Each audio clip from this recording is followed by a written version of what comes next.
Thank you very much. Good evening, everybody. I would like to call the meeting to order and acknowledge that we are in Treaty 1 territory, the home and traditional lands of the Anishinaabe Ojibwe, Innu Cree, and Dakota peoples, and in the national homeland of the Red River Métis. Our drinking water comes from Shoal Lake 40 First Nation in Treaty 3 territory. My name is Marla Billinghurst. I will be chairing the panel this evening. With me on the panel are Mr. Bill Moretsky and Mr. Jeff Peich, and the assessor for the city of Winnipeg is Mr. Kem Wong. The recording secretary is Ms. Belen Rojo. We will be hearing applications for revision of the assessment roll in accordance with the Municipal Assessment Act. The matters for which revision is requested have been described in each application, and we will limit discussion to those matters. The statements that are made at this hearing are sworn testimony, and anyone speaking to the matters must be sworn in. Be advised that comparisons of assessments of properties are not considered evidence of market value by the Board of Revision.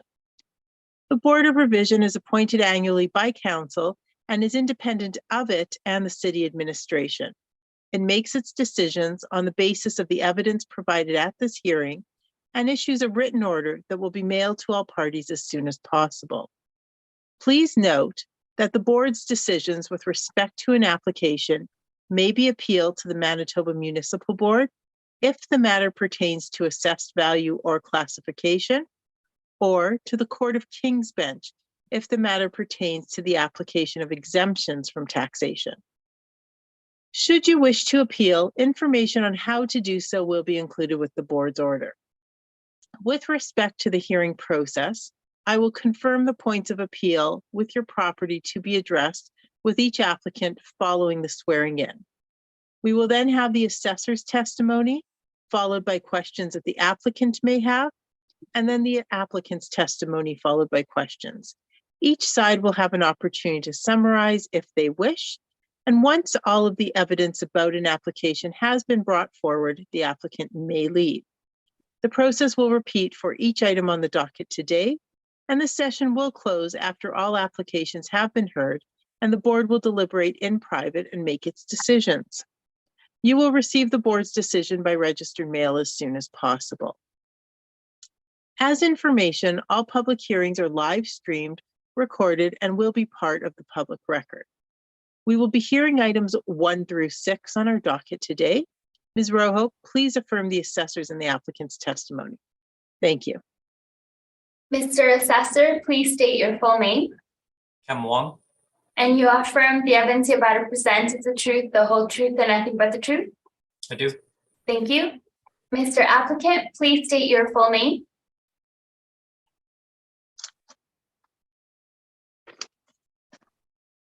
Mr. DuPont, you're on mute right now.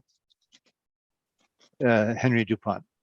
Thank you. And you affirm the evidence you're about to present is the truth, the whole truth, and nothing but the truth? Yes, I do. Thank you. Thank you very much. The first matter we will be hearing this evening is 100 The Promenade. Mr. Wong, please proceed when you are ready. Okay. The subject property is 100 The Promenade. The roll number is 130-524-81400. The file number is 22-1106. We have this as a residential apartment block that's 4 stories high. It was built in 1911, but we have an effective year built of 1968. There are 28 suites with 2 outdoor parking stalls. On page 3 is a picture of the subject property with its location. This is in the downtown area, right next to Portage Place.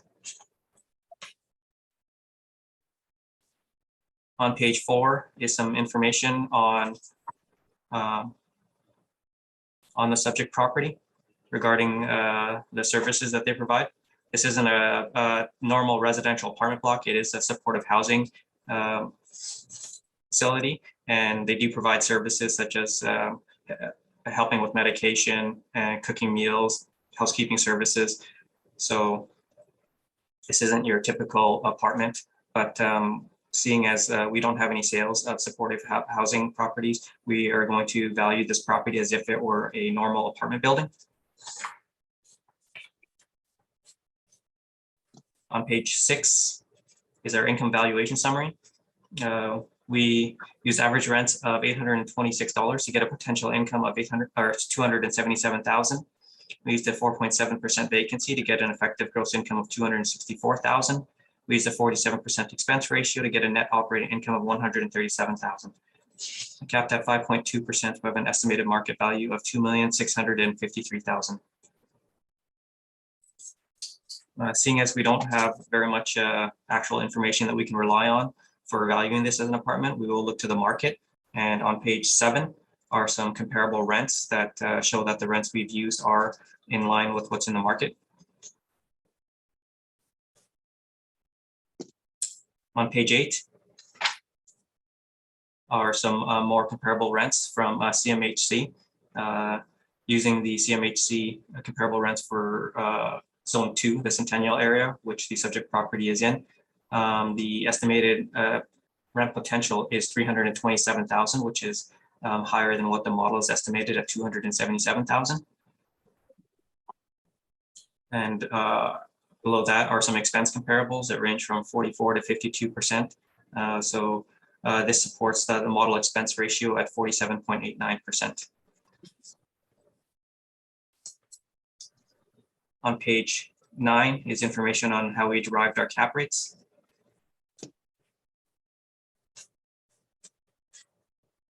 On page 10 are some cap rate sales that range from 3.6 to 5.74%.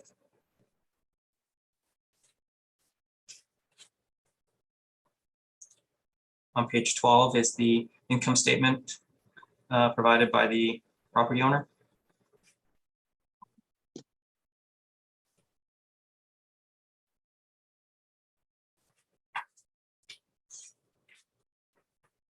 And on page 14 is the chart for CMHC market rents.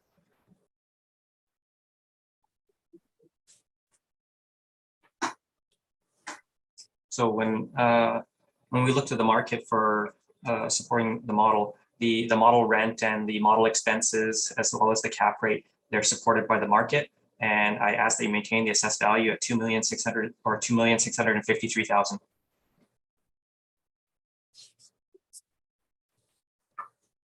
Thank you very much. Mr. Dupont, do you have any questions for the assessor? No questions. Thank you. Mr. Moretsky, do you have any questions for the assessor? The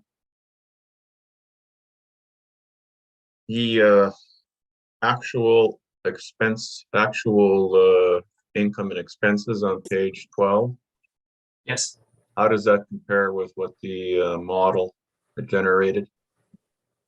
No, it's pretty different.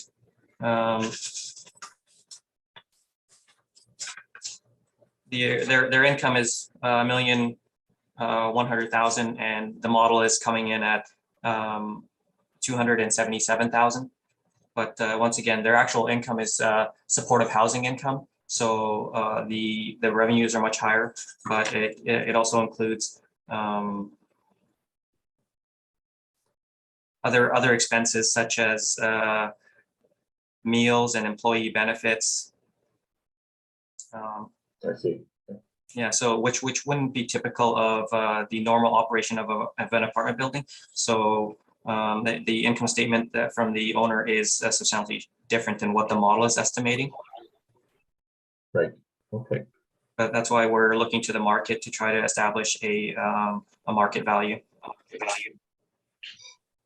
On these supportive housing units, would they be somewhat smaller? Was this building built as to be supportive housing originally?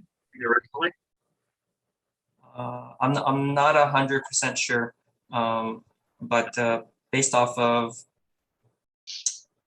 if you look on my page 7.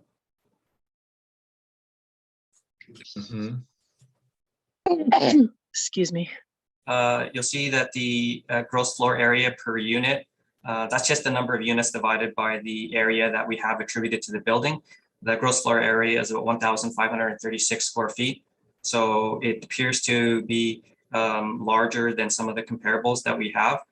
I'm not sure about the size of the suites, but the general size of the building per suite is larger than the comparables that we've that are, I guess, that are on page 7. Okay. And would these suites be, so you mentioned that the residents get meals provided and things of that nature. So how would their kitchen suite be compared to a normal apartment kitchen suite? And I unfortunately, I'm not aware of what the suite layouts are like for the subject property.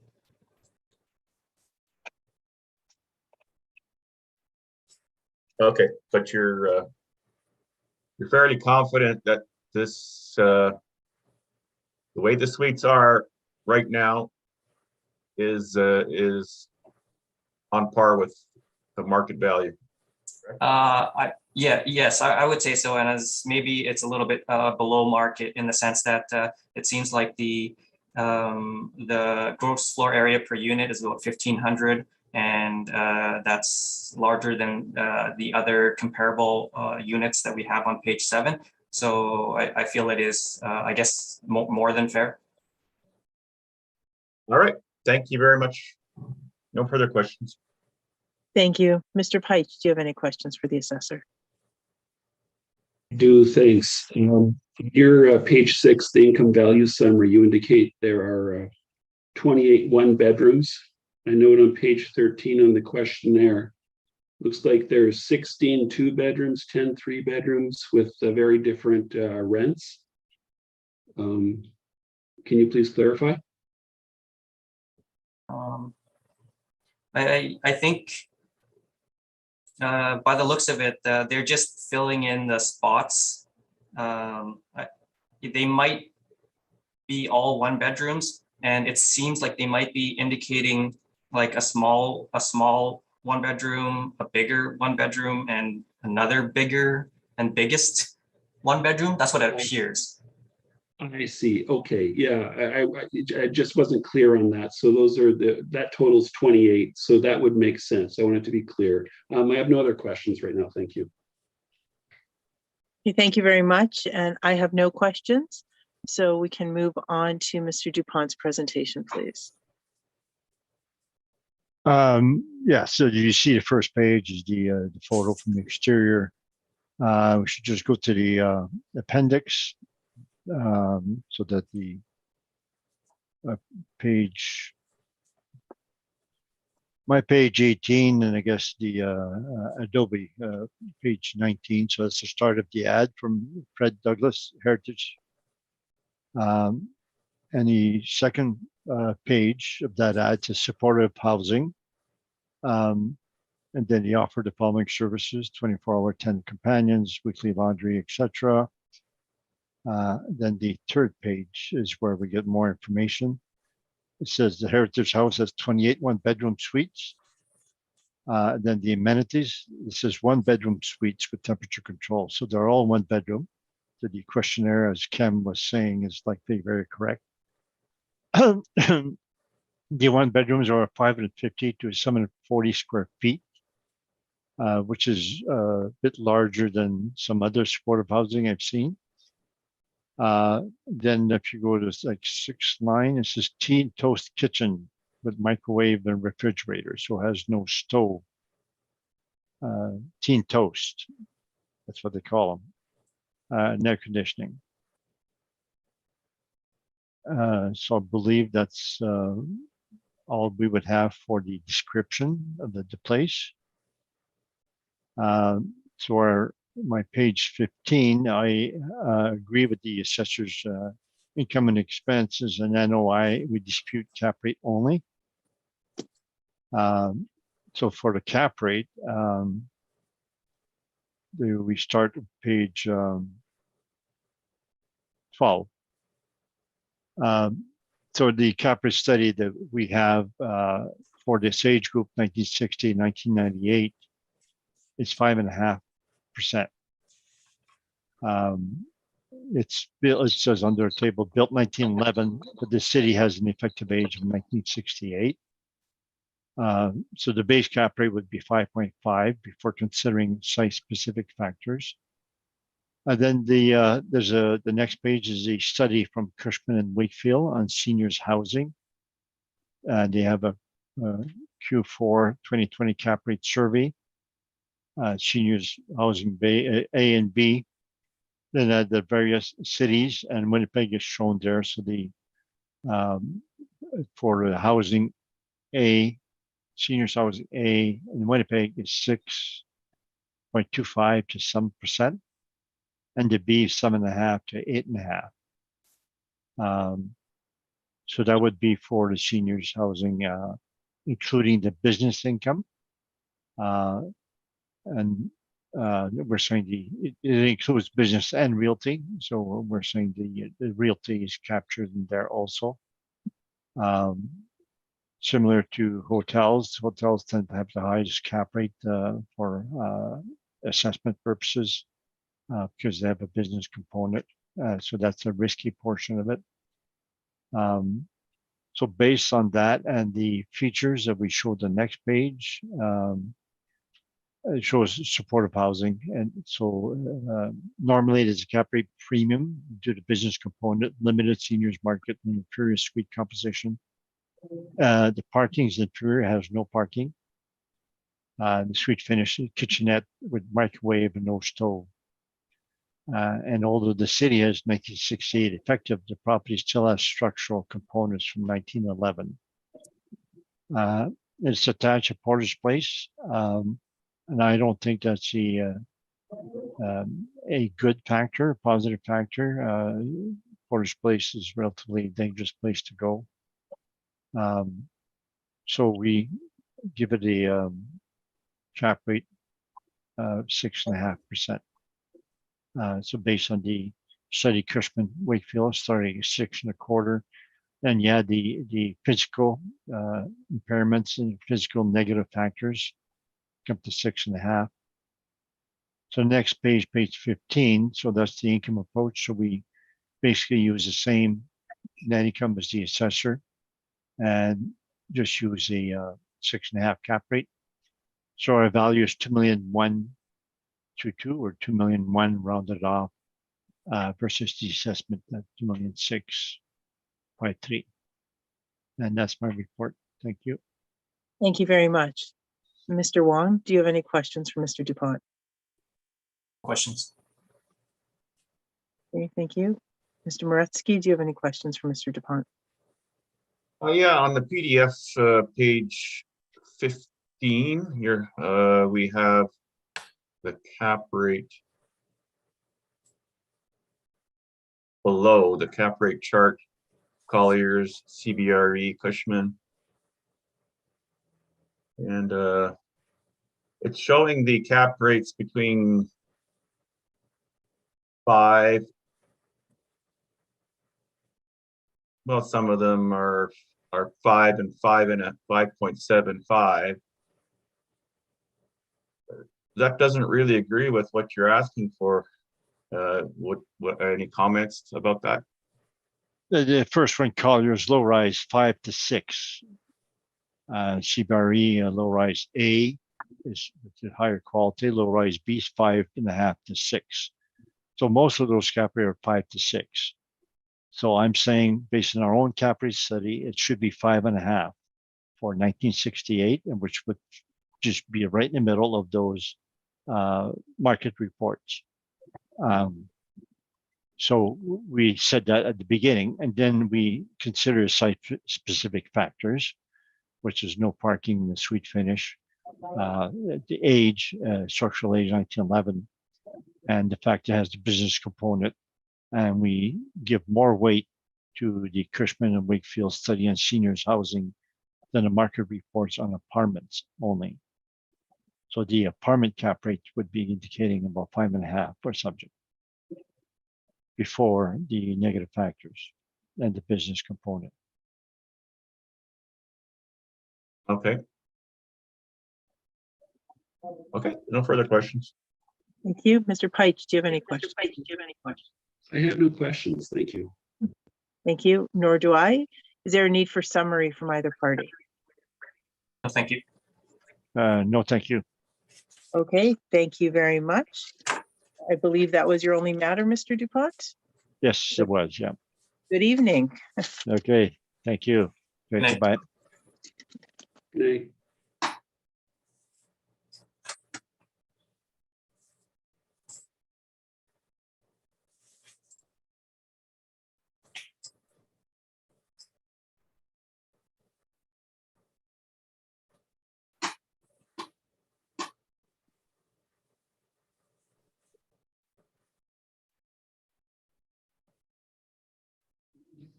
Hey. Jarrett is in the waiting or is into the meeting now. You I'm please here. swear him in. Hey.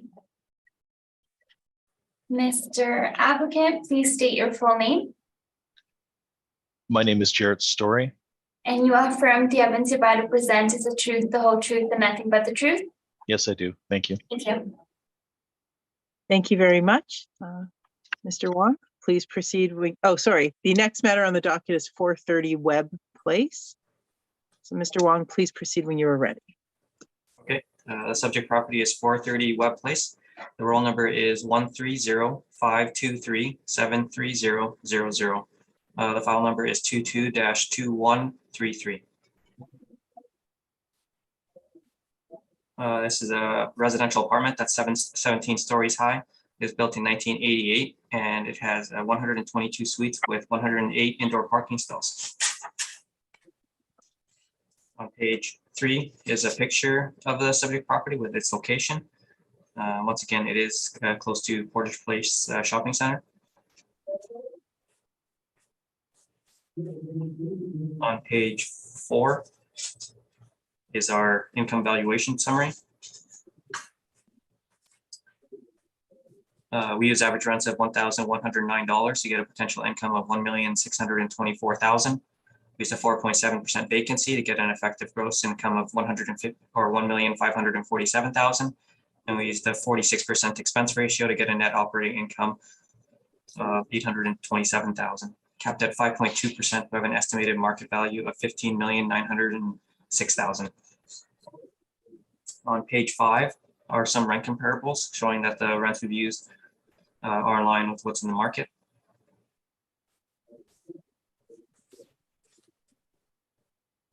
On page 6 is a summary of the income and expenses submitted by the owner.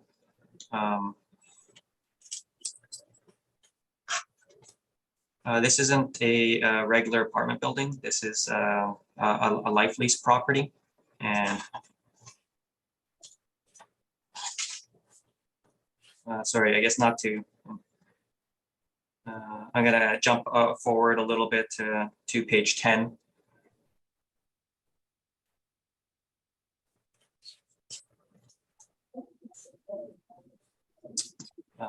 So this is a life lease property, so it's not the income and expenses are a little bit different than a regular apartment building. In this particular case, it does require an entrance fee to get in to the building.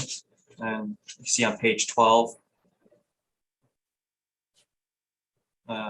you can see some of the base entry fees of maybe $51,000 to $91,000.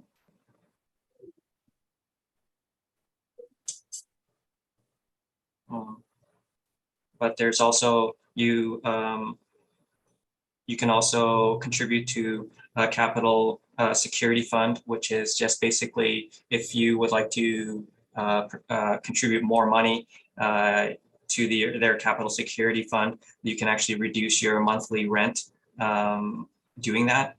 And so that's also something that is not normal, typical of a regular apartment building.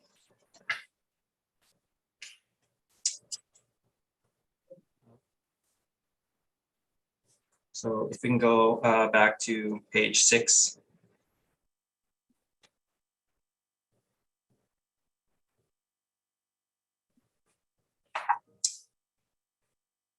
So on the top of page 6, there's something called a rental adjustment. which the property managers, they've adjusted certain rents downward to reflect the capital security fund contributions that some tenants may have made. And so those rental adjustments were sort of used to reduce the rents. Their income of $1,625,000 is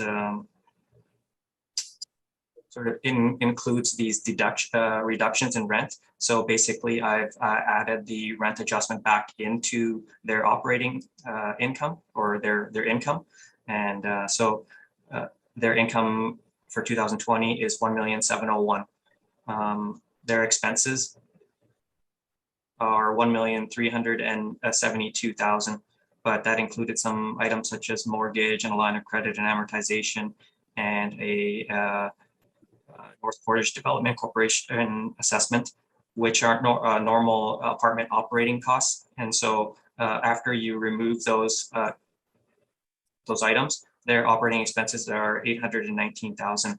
That works out to about 48% of the expenses, which is what I would expect for a 1988 building. So after making these adjustments, they seem to fall in line with a normal apartment building. So that gives their net operating income to be $881,000, which is supportive of the model, because the model is estimated $827,000. So the $881,000 supports the model's net operating income. And also the above, as you can read, that the above estimate of $881,000, it does include the value of the entrance fee. So basically, there's if you didn't include some value, attribute some value to the entrance fee, the net operating income would be higher. Their estimated entrance fee income is about $303,000. This uses a 3.5% rate of return from their capital security fund. And that's just applied to the average value of the entrance fees. And to get a bit of an estimate of the value of the entrance fees, the chart on the bottom of page 6, you can see that their average entrance fee is approximately $71,000, and you apply that against the 122 suites. The total entrance fees monies are $8,600,000, and if you apply a rate of return of a 3.5%, the income value is about $303,000. So that's how that calculation was made. So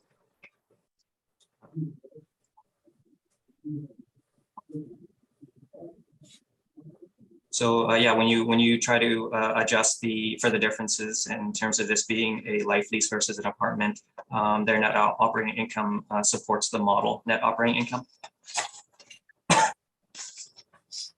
On page 7 and 8 is information on how we derived our cap rates, along with some cap rate sales that range from 3.6 to 5.74%.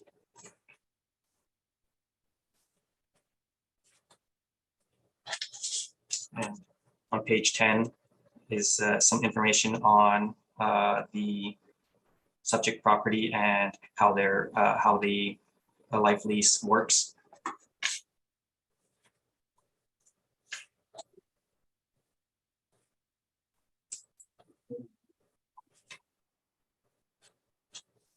On page 14,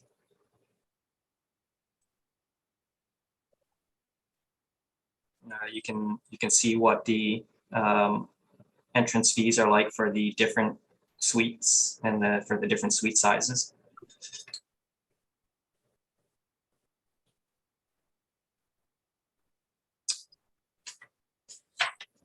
So it looks like the entrance fees can be as low as $51,000, or it can be as high as $148,000.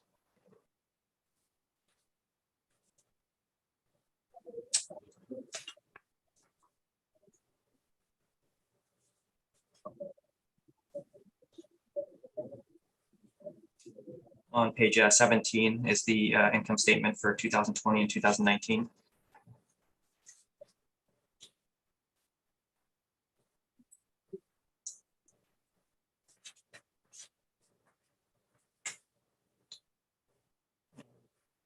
On page 20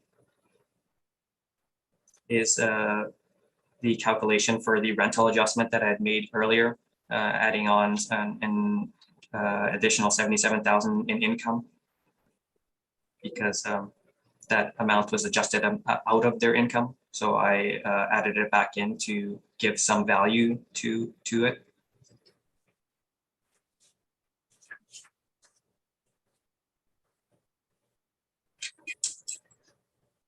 Yeah. So to finish off, the model cap rate is supported by the market, and their actual NOI when after you make some adjustments for the additional monies that are contributed in terms of the capital security fund, and their after making those adjustments, their income is about 50,000 higher than the model. So it is supportive of the model, and that's exclusive of any value that the entrance fees might have. If you included the entrance fees, their income, their net operating income would be even higher. But having said that, I ask that you maintain the assessed value at 15,906,000. Thank you very much. Mr. Story, do you have any questions for Mr. Wong? I do have a few questions, Madam Chair. Thank you. I'm just a little confused, Mr. Wong.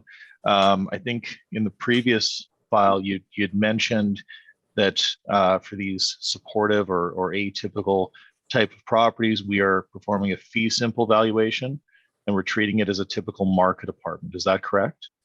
Yes.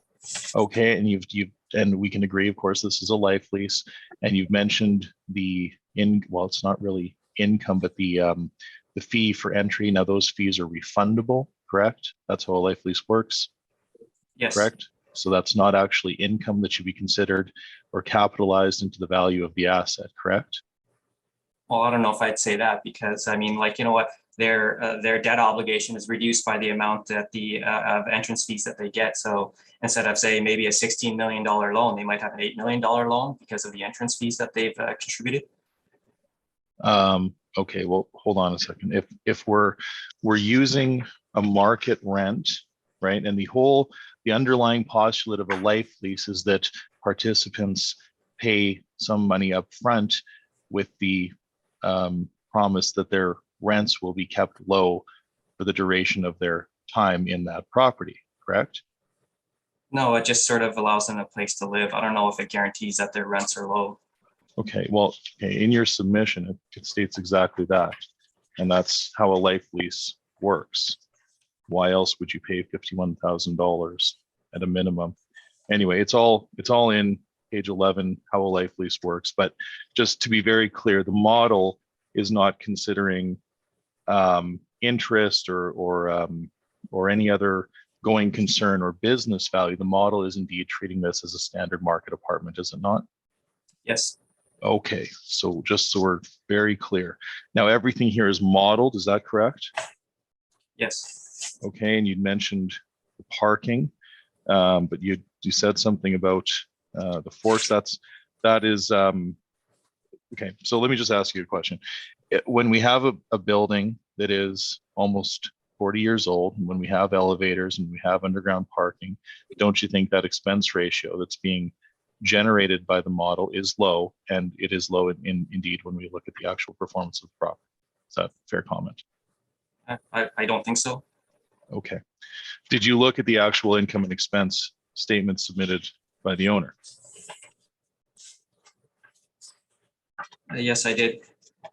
Okay.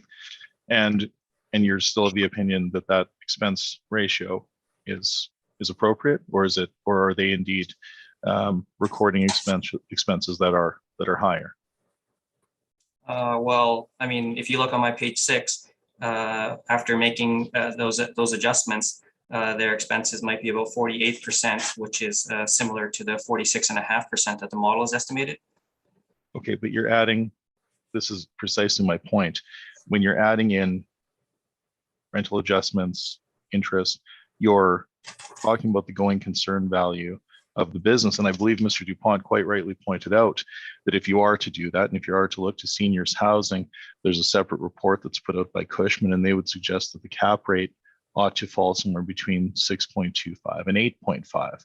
But that's not what you've done here. You've used market parameters, correct? For the model, yes. Okay, all right. So I want to make sure we're all on the same page about that. Now, in terms of the cap rates that you've, the cap rate chart that you've submitted here, it's showing us the 20th percentile and the 80th percentile, and it's suggesting that everything basically falls between 4.8 and 5.6. That's what you've submitted here today, correct? Yes.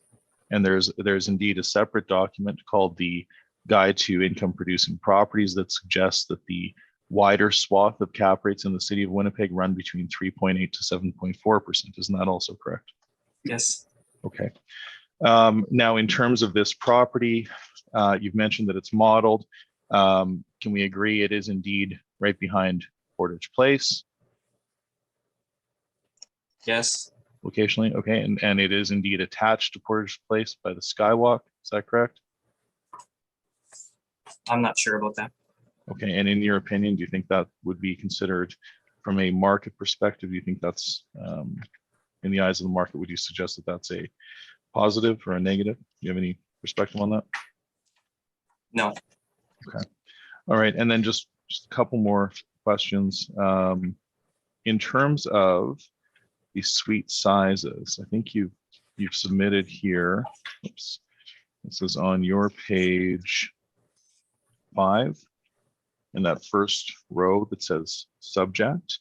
Gross floor area per unit, 1,176. That is indeed erroneous, is it not? That would take the gross leasable area of the entire property and just simply divide it by the number of suites. Is that how that number is generated? Yes, that's how that number is generated. I'm not sure if it would be erroneous because that's just it's applied the same way from the subject property to the comparable properties. Okay, but indeed the suites in this property range from 740 square feet to 1,190 square feet, correct?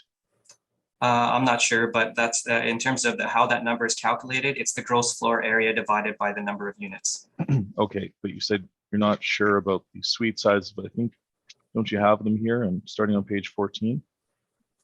You do. You have all of the suite sizes here. So I won't belabor that, but you do indeed have the suite sizes, and that agrees with what I'm suggesting. Now, based on the fact that this property was purpose-built, it's the Kiwanis Chateau, it's a life lease, it's built for 55 plus. Can we agree that there is space in here that would be amenity space that would be best described as it's for the type of tenancy. So there's multi-purpose areas that are more typical of seniors assets than what we'll call a market apartment. Is that a fair comment?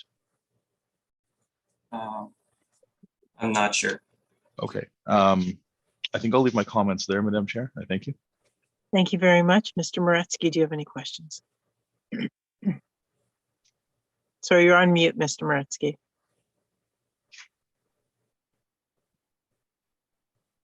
You're still on mute. Oh, there you go. I don't know how that happened. I didn't do anything. Yeah, so just along that same vein, I guess. I'm just wondering how this is different from a typical apartment block. This arrangement with this 55 plus life lease. Is it different than a typical apartment block in terms of amenities and common areas and things of that nature? I think it can be different, but it's not like all life leases are built in exactly the same manner. So I'm not sure how this might exactly differ from a regular apartment. Yeah, and just getting back to the area per suite, 1176. So, and then you had comparables with that. And it sounds, or it appears as if you may be treating these suites as that size. Would that be fair? Or is the model treating it based on that it's 1,176 square feet per suite? It's probably treating it based off of the fact that the gross floor area is 143,000. But I'm not sure exactly how it treats the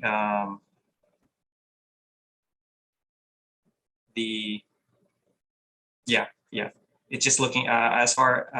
I'm not sure exactly how it utilizes the area, but once again, if you look at the areas, they are similar to other comparable properties. You mean on page 5? Yes. Yeah, the area that it's reporting is 1176, but is that accurate? That's I'm wondering if it's apples to apples here. It is apples to apples in terms of the subject property relative to the comparables, but the 1,176 square feet, that is not the size of the units. That's just like I said, that number is just calculated based off of the total gross floor area divided by the number of suites, and that's the same for the subject as it is for the comparable properties in terms of that calculation. Okay. So I guess it is apples to apples if that's what you're asking.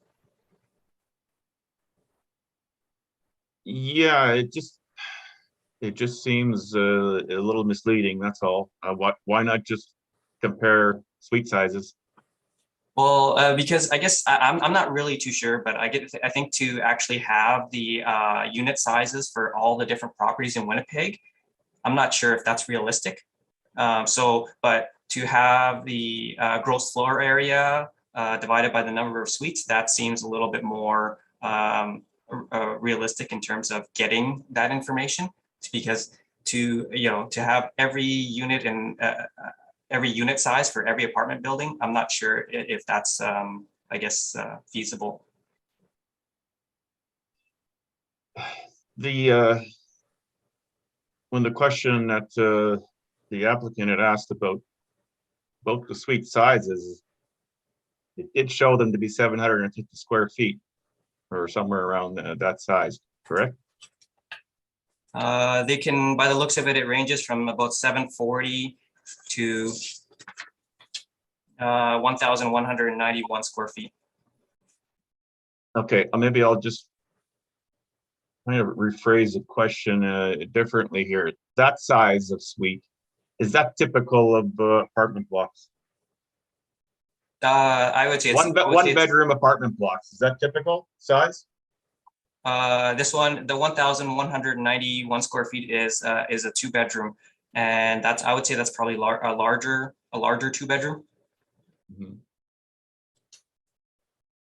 For the 1-bedrooms, they range from 740 to about 910 square feet, and I'd say that's probably about a little bit larger than normal.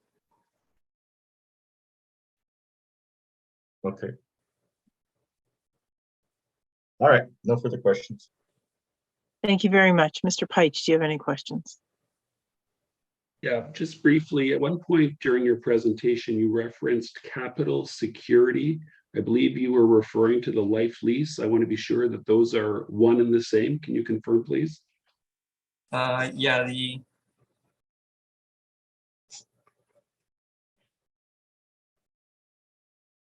if you go to my page 12. Okay.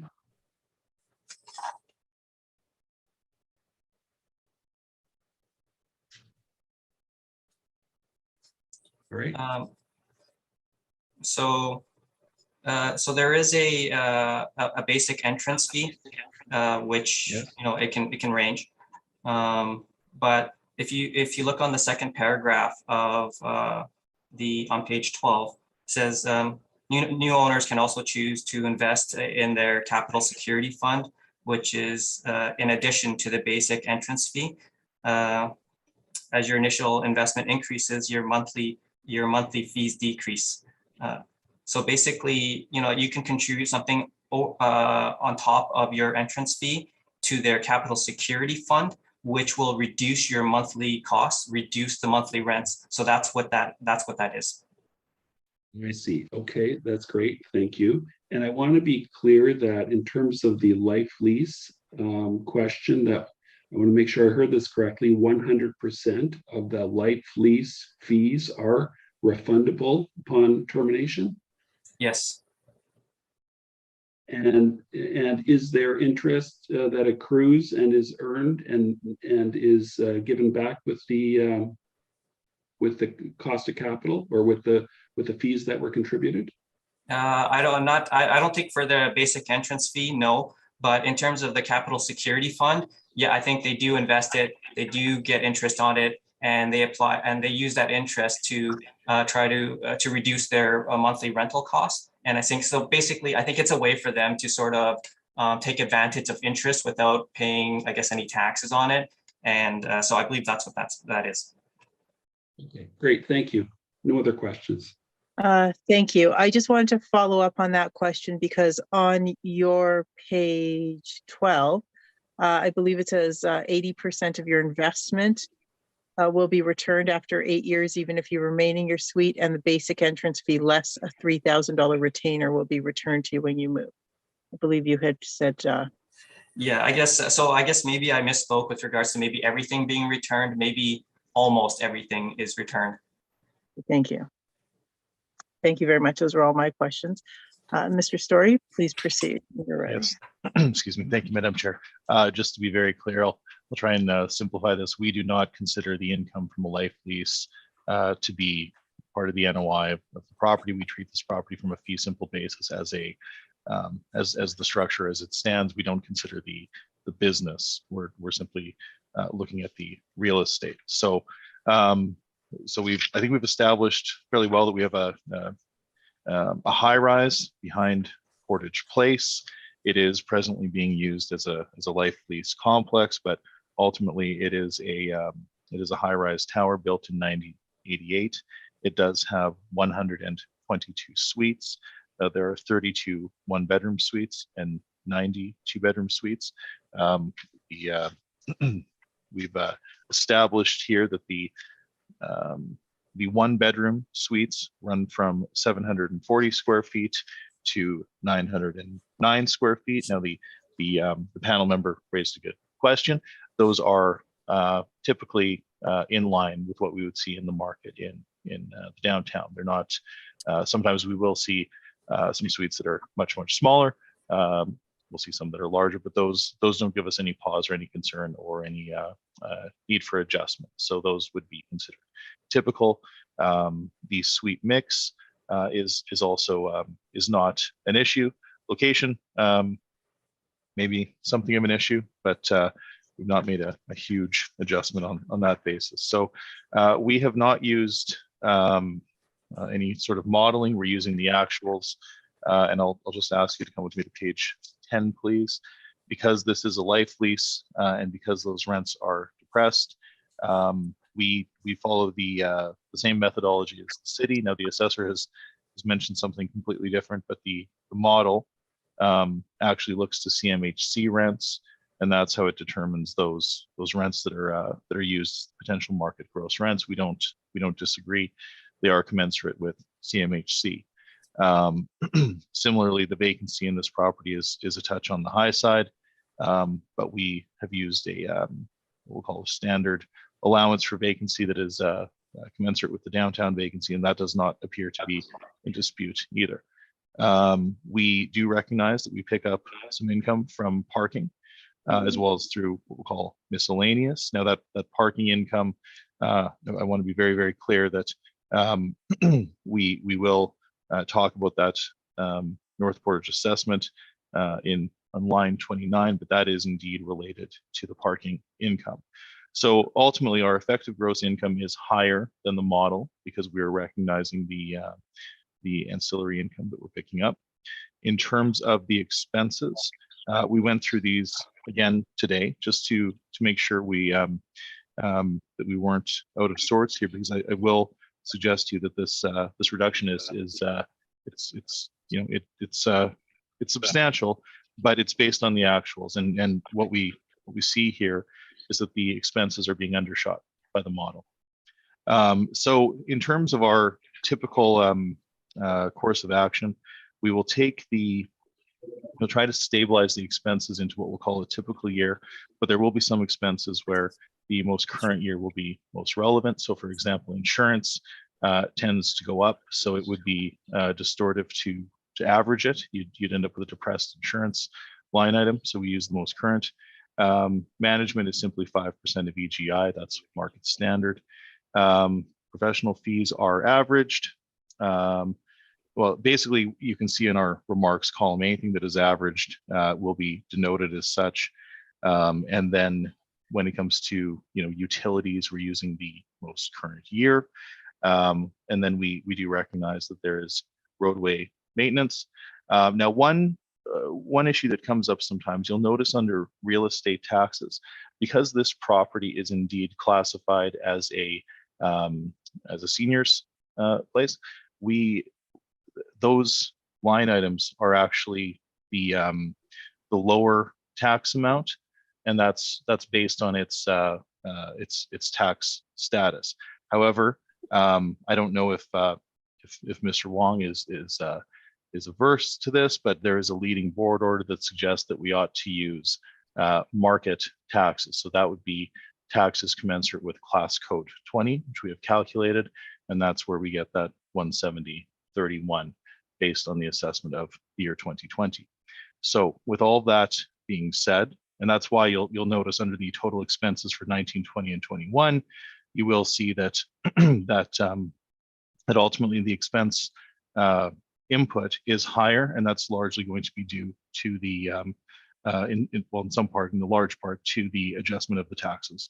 So ultimately, our ratio becomes 56.6%, and quite frankly, that makes more sense when we see a property of this age, where it does have a fair bit of common area, and where we have elevators and we have to take care of underground parking. So, oh, and I'll point out just very quickly, I have a separate itemized table on page 11 that talks about the repair and maintenance. When we have full sets of financials, we're able to look to the repair and maintenance, back out the capital expenditures and the waste and snow, and come to an R&M per door, a figure per door.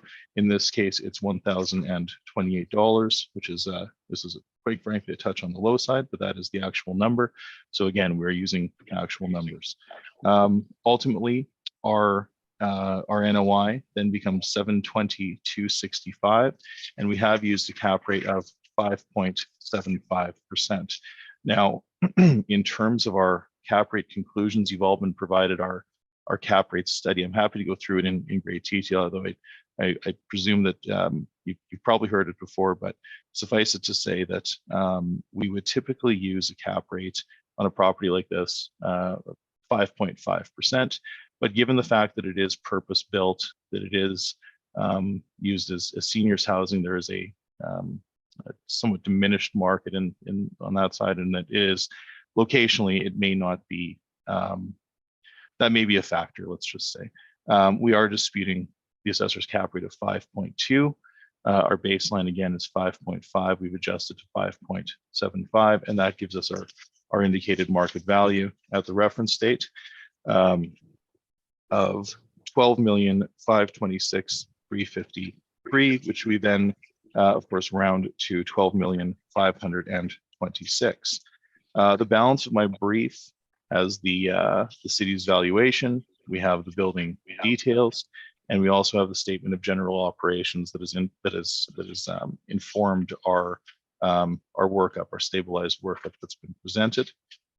I also have some photos. You can see the interiors. We have no qualms with condition or suite size in this case. And then actually on just something that we were mentioning on page 25, you can see the folks sitting in the what we'll call sort of a multi-purpose room that is typical of properties that are built to cater to seniors. There's a billiards room on page 26, and then another sort of sitting room or atrium. Again, obviously, in some of these seniors places, there's a focus in building spaces that encourage socialization. So, but that's not completely typical of what we'll call a standard market apartment. So, ultimately, that is my presentation. We are respectfully submitting that the value ought not to exceed 12,526,000. And with that, I'm open to your questions, and thank you. Thank you very much. Mr. Wong, do you have any questions for Mr. Story? Yes, on page 8. Okay.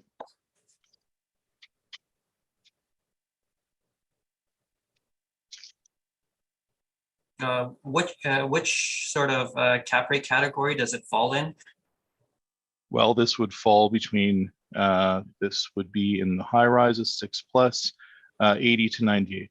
So I'm sorry, it's our baseline would be 5.25 given good location. So we are at 5.75. So yes, we have adjusted up from 5.25, but we are behind Portage Place. We're attached to the mall with the skywalk. We have some other issues here. So yes, I misspoke. The baseline is not 5.5. It is indeed 5.25. Okay, I just wanted to get a little bit of clarification. So you adjusted it from 5.25 to 5.75? Yes. And it appears that you adjusted that kind of based off of the fact that it's 34 years old and it is concrete construction? No, those are just some comments that we have in here. Typically, we just have no, the adjustment, as I've mentioned, is when we have purpose-built properties that cater to we'll call a specific sector of the population. In this case, seniors housing. We've considered that this is a purpose-built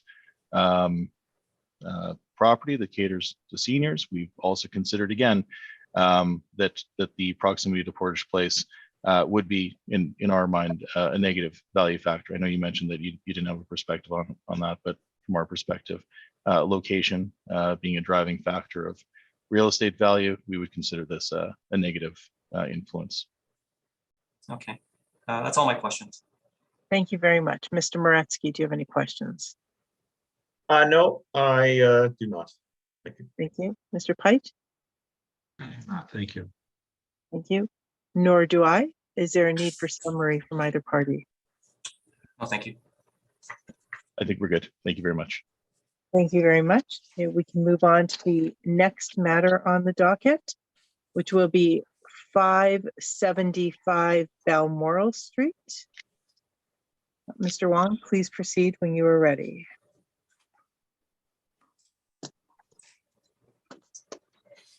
Okay, the subject property is 575 Balmoral Street. The roll number is 130-961-19300. The file number is 22-1049. The owner is Manitoba Housing and Renewal Corporation. So this is affordable housing. Valuing as affordable housing, it would be an artificially low and inequitable value. So we are looking at this as a regular apartment building. On page 2 is a sales history of the subject property. It did sell in 2015 for $1,857,000. On page 3 is a picture of the subject property with its location. Just off of near Cumberland or near Notre Dame and Isabel. On page 4 is our income valuation summary. We use average rents of $879 to get a potential income of $263,000. We used a 4.7% vacancy to get an effective gross income of $251,000.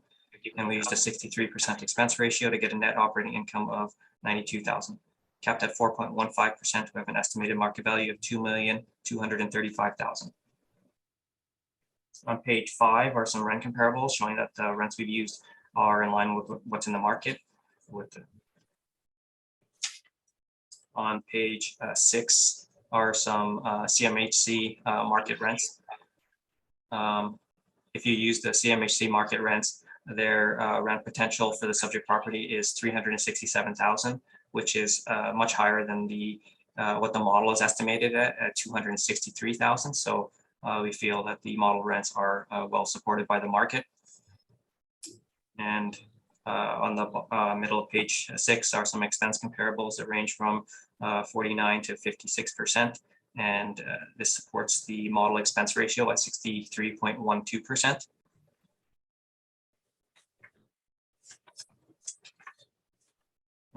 On page 7 and 8 is information on how we derived our cap rates, with some cap rate sales that range from 3.6 to 5.74%. On page 10 and 11 is the income statement supplied by the owner.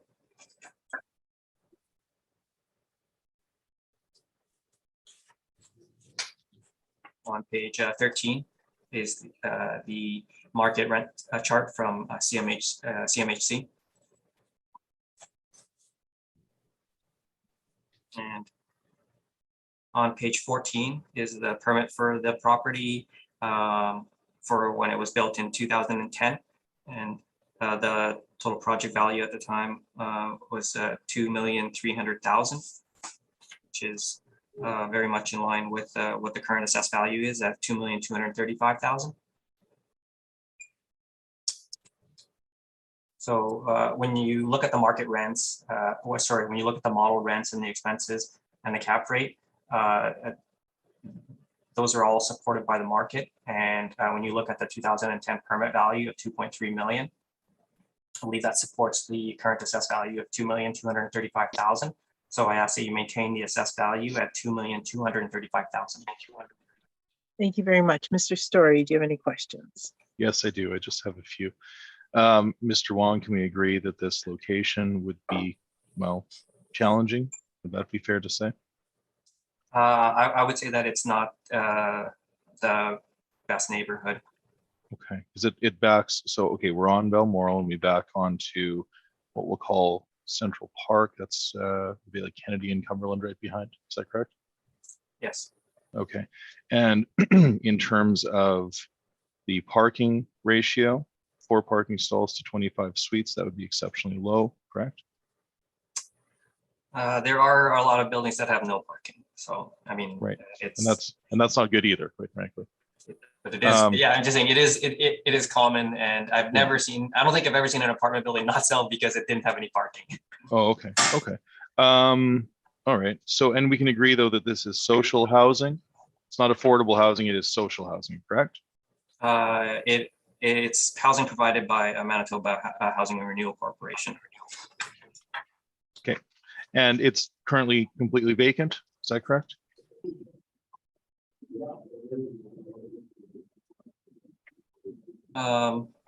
It appears, I'm not sure what the current status is, but according to the 2020 mailer, there are a few people, a handful of tenants.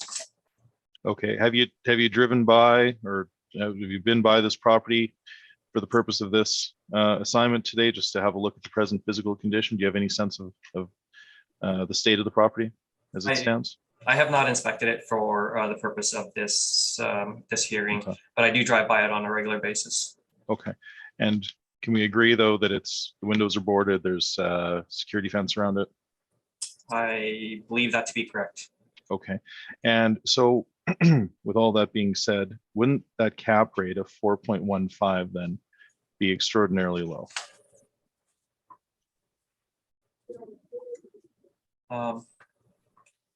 It could be, but also the rents that have been applied are also extraordinarily low, and the expense rate that is high, that has been applied is also extraordinarily high, considering that it is a property that's been built in 2010.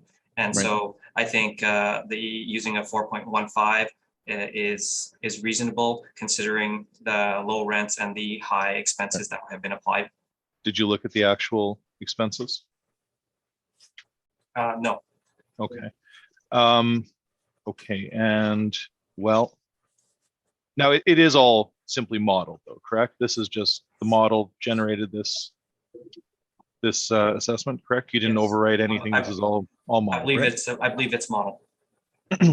You believe it's model, like, so you don't know if it, well, okay, is it safe to say that you didn't make any adjustments for the purpose of this assessment? It's I did not. okay.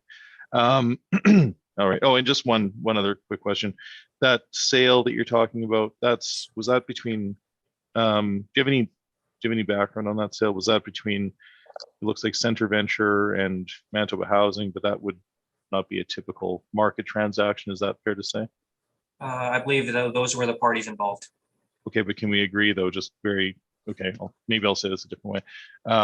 Can we agree that this property was built based on, let's say, policy factors as opposed to market factors? Would that be a fair comment?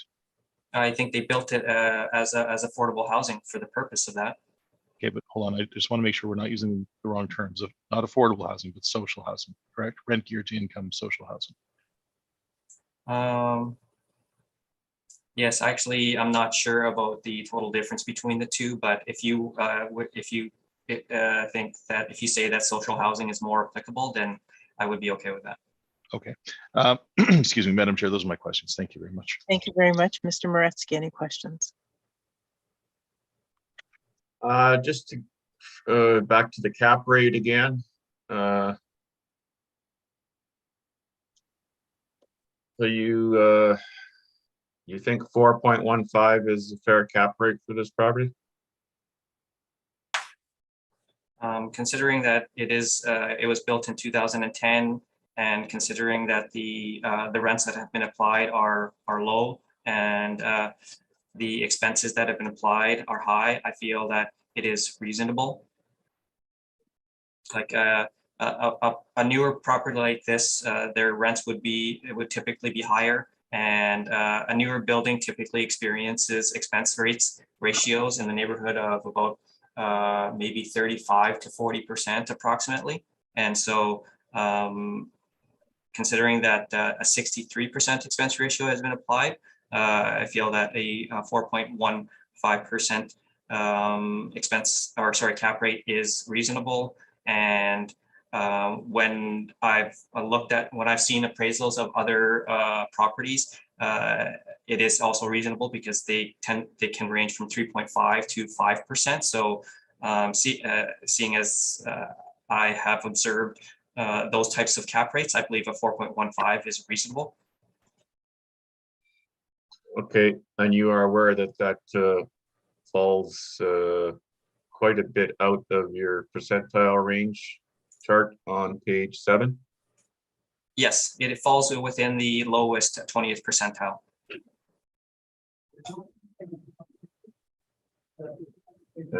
Okay. That's all the questions I have. Thank you. Thank you, Mr. Peich. Any questions? I have no questions. Thank you. Thank you, nor do I. Mr. Story? Yes, thank you very much. Okay, 575 Balmoral. I've included a number of photos. You can see, indeed, it is a social housing asset. It's built. It's sort of it's a little atypical. You might call it well, it would be reminiscent of a row house or perhaps even a carriage house style build, but and it's been in the news. So I've provided you with the photos. You can see the lower level windows are boarded. The property is currently sitting vacant.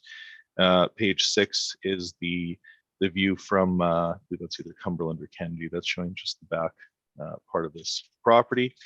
And of course, and we have our map on page 8. So I think we all know where this is. It was built in 2010. There are 25 units. Now, ultimately, so just so we're very clear, we'll be dealing with a number of social housing assets here today. We have included the entirety of our cap rate study, and we've also included 2 leading board orders that provide some guidance on how we ought to treat social or supported housing from a in terms of applying a cap rate.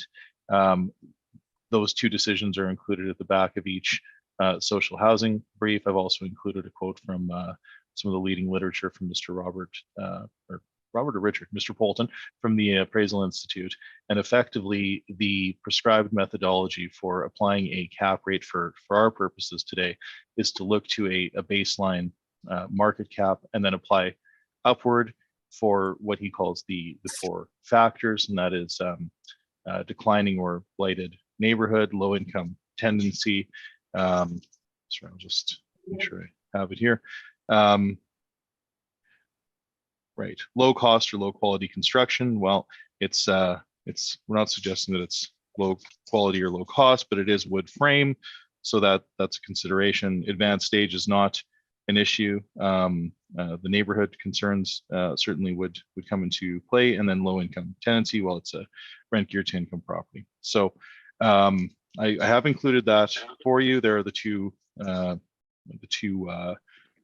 decisions, of course, and we also have some more photos at the back. But I'm going to make an adjustment. We had initially suggested 7% based on the very, very specific nature of this property. I think 7% is a little high. 4.15 is exceptionally low. That seems out of sorts. So I have adjusted our cap rate to 6%. So I'm going to request that the value be recalculated at 1,545,983, which we then of course round to 1,546,000. I think I will leave that there, but typically, but I'm sure I will say this: new properties, the latest and greatest in good neighborhoods with good amenities, with good parking, those properties are typically in that 5 to 5.25 cap rate range. That's supported by the brokers. It's supported by our study. I'm suggesting we adjust this one upward to 6%. If it were older, it might very well be higher. But based on the very specific nature of this property, I am suggesting today that the value be amended to reflect a 6% cap rate, and that value that we're requesting again is adjusted to 1,546,000. I think those are my comments, and I thank you. Thank you very much, Mr. Wong. Do you have any questions for the applicant? No questions. Thank you, Mr. Moretsky. I have no questions. Thank you, Mr. Peit. I have no questions. Thank you. Thank you. Nor do I. Is there a need for summary from either party on this matter? No, thank you. We're good. Thank you very much.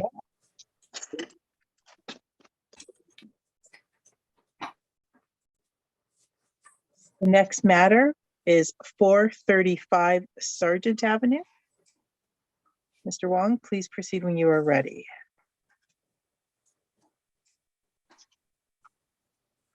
Sir, I'm just gonna blow my nose. Excuse me. Go ahead. Take your time.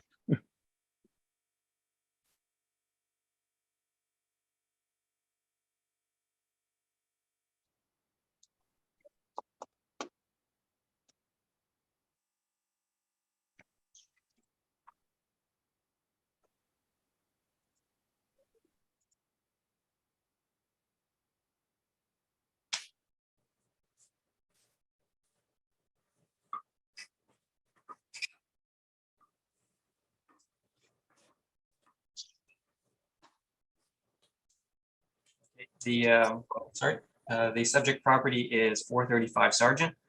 The roll number is 130-530-48000. The file number is 22-1998. This property is owned by Winnipeg Housing and Rehabilitation Corporation. So whether it's affordable or social housing, we will be looking at this as a regular apartment building.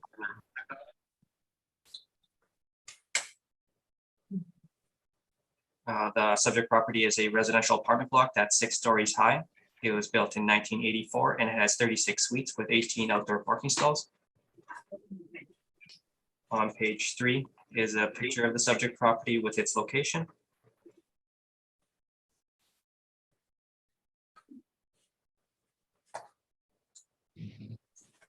On page 4 is our income valuation summary. We use average rents of $851 to get a potential income of $367,000. We used a 4.7% vacancy to get an effective gross income of $350,000. And we used a 53% expense ratio to get a net operating income of $161,000. Capped at 4.85%. We have an estimated market value of $3,337,000. On page 5 are some rent comparables that show that the rents we've used are in line with what's in the market. On page 6 are the CMHC market rents. The estimated CMHC rent potential is $505,000, which is higher than what the model is estimated at $367,000. And there are some expense comparables that range from 49 to 56%, which supports the model's expense ratio at 53.85%. On page 7 and 8 is information on how we derived our cap rates, with some cap rate sales that range from 3.6 to 5.74%.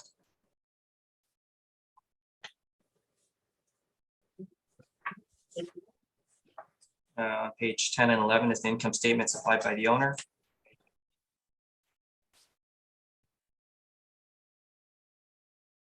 And on page 12 is the CMHC market rent chart.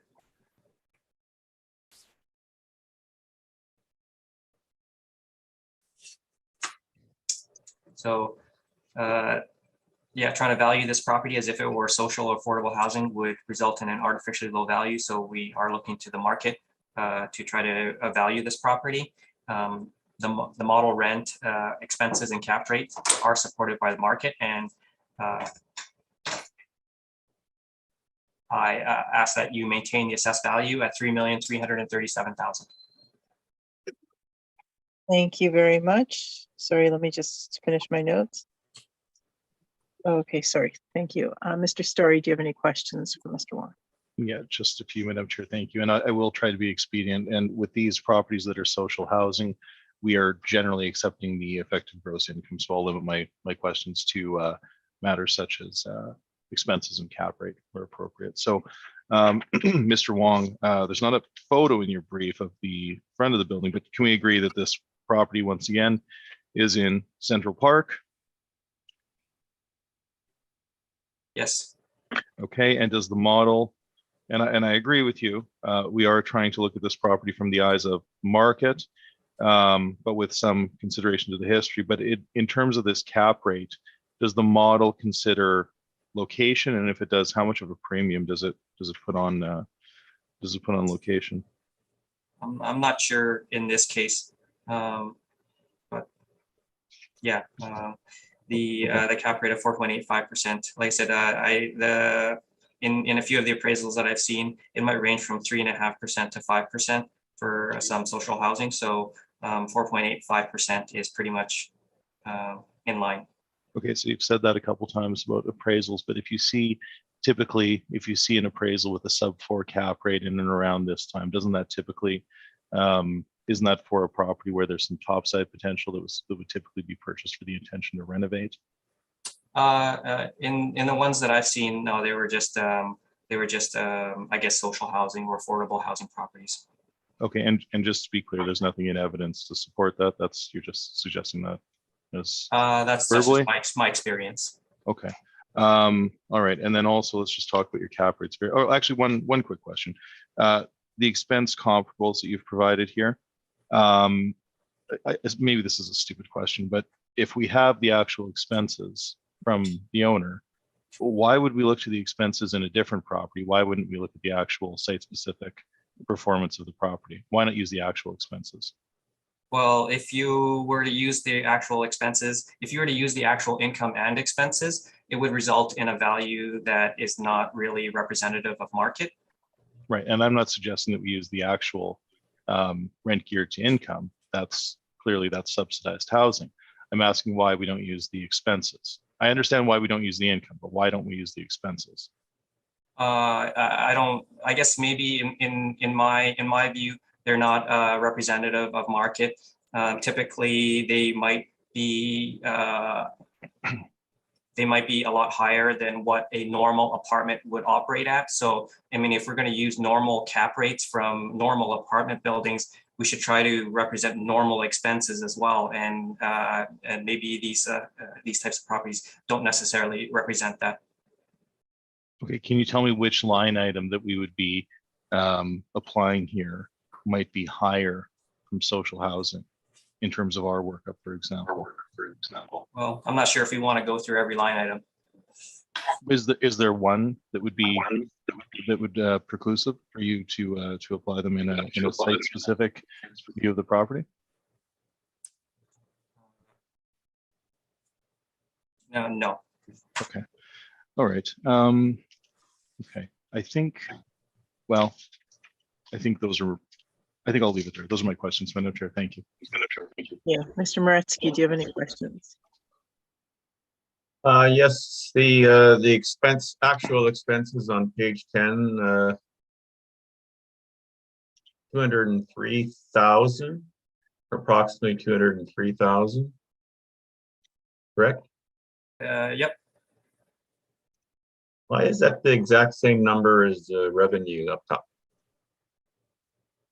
It's probably because it's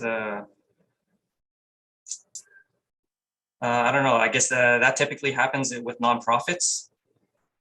But you can see an adjustment at the bottom of the expenses of negative 87,000. I think that probably kind of brings it to be exactly the same as the income. So the actual expenses are shown there. Sorry, let me try to rephrase that. The number 203,148 for the expenses is not really the expenses. It's $87,000 less than that. Would that be accurate? It's 87,000 higher. More, Higher. yes. Oh, okay. No, I see that. Yeah. So the actual expenses are $287,000. Approximately 290,000. That's quite a bit different than what you have in the model of 161,000, isn't it? Would that be accurate? Yes, and that's kind of why we don't use. Or sorry, 188,000 is sorry, I interrupted you. Go ahead. Yeah, I mean, these are the income statements of a affordable housing or social housing, and potentially maybe a nonprofit.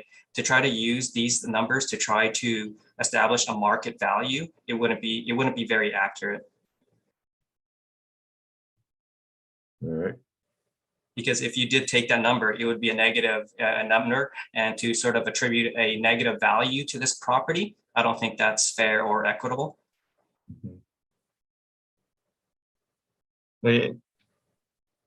Any reasons off the top of your head why the expenses would be higher, so much higher than a typical apartment? You know, you don't have to answer that question. I withdraw. Okay, no further questions. Thank you. Mr. Peich, any questions? I have no questions. Thank you. Thank you, nor do I. Mr. Story? Yes, thank you very much. Okay, just so we're absolutely clear, this is not affordable housing. This is social housing. This is the Winnipeg Housing Rehabilitation Corps. They're very much like Manitoba Housing. So just so we're clear, this is that's what we're dealing with here today. The property is built in 1984. It's 6 stories. It has 10 one-bedrooms, 21 2-bedrooms, and 5 3-bedrooms. It is effectively on the corner of Sargent and Kennedy. And again, we are here in the Central Park area. There are indeed 18 outdoor parking stalls. Now, I want to speak to something that the assessor had mentioned, and y'all just please humor me for a moment. On page 11, we're not using, nor would we ever use, the rents that are being collected in a rent geared to income social housing asset. We are accepting the effective gross income. That's line item 13. Now, when I asked the assessor why they would not use typically the expenses, or if there's anyone that stands out here that would preclude them from doing a site-specific analysis and a 3-year stabilization, if you go through it, you will see that there's nothing here that would be out of sorts with what we'll call a typical market apartment, or what the assessor is suggesting.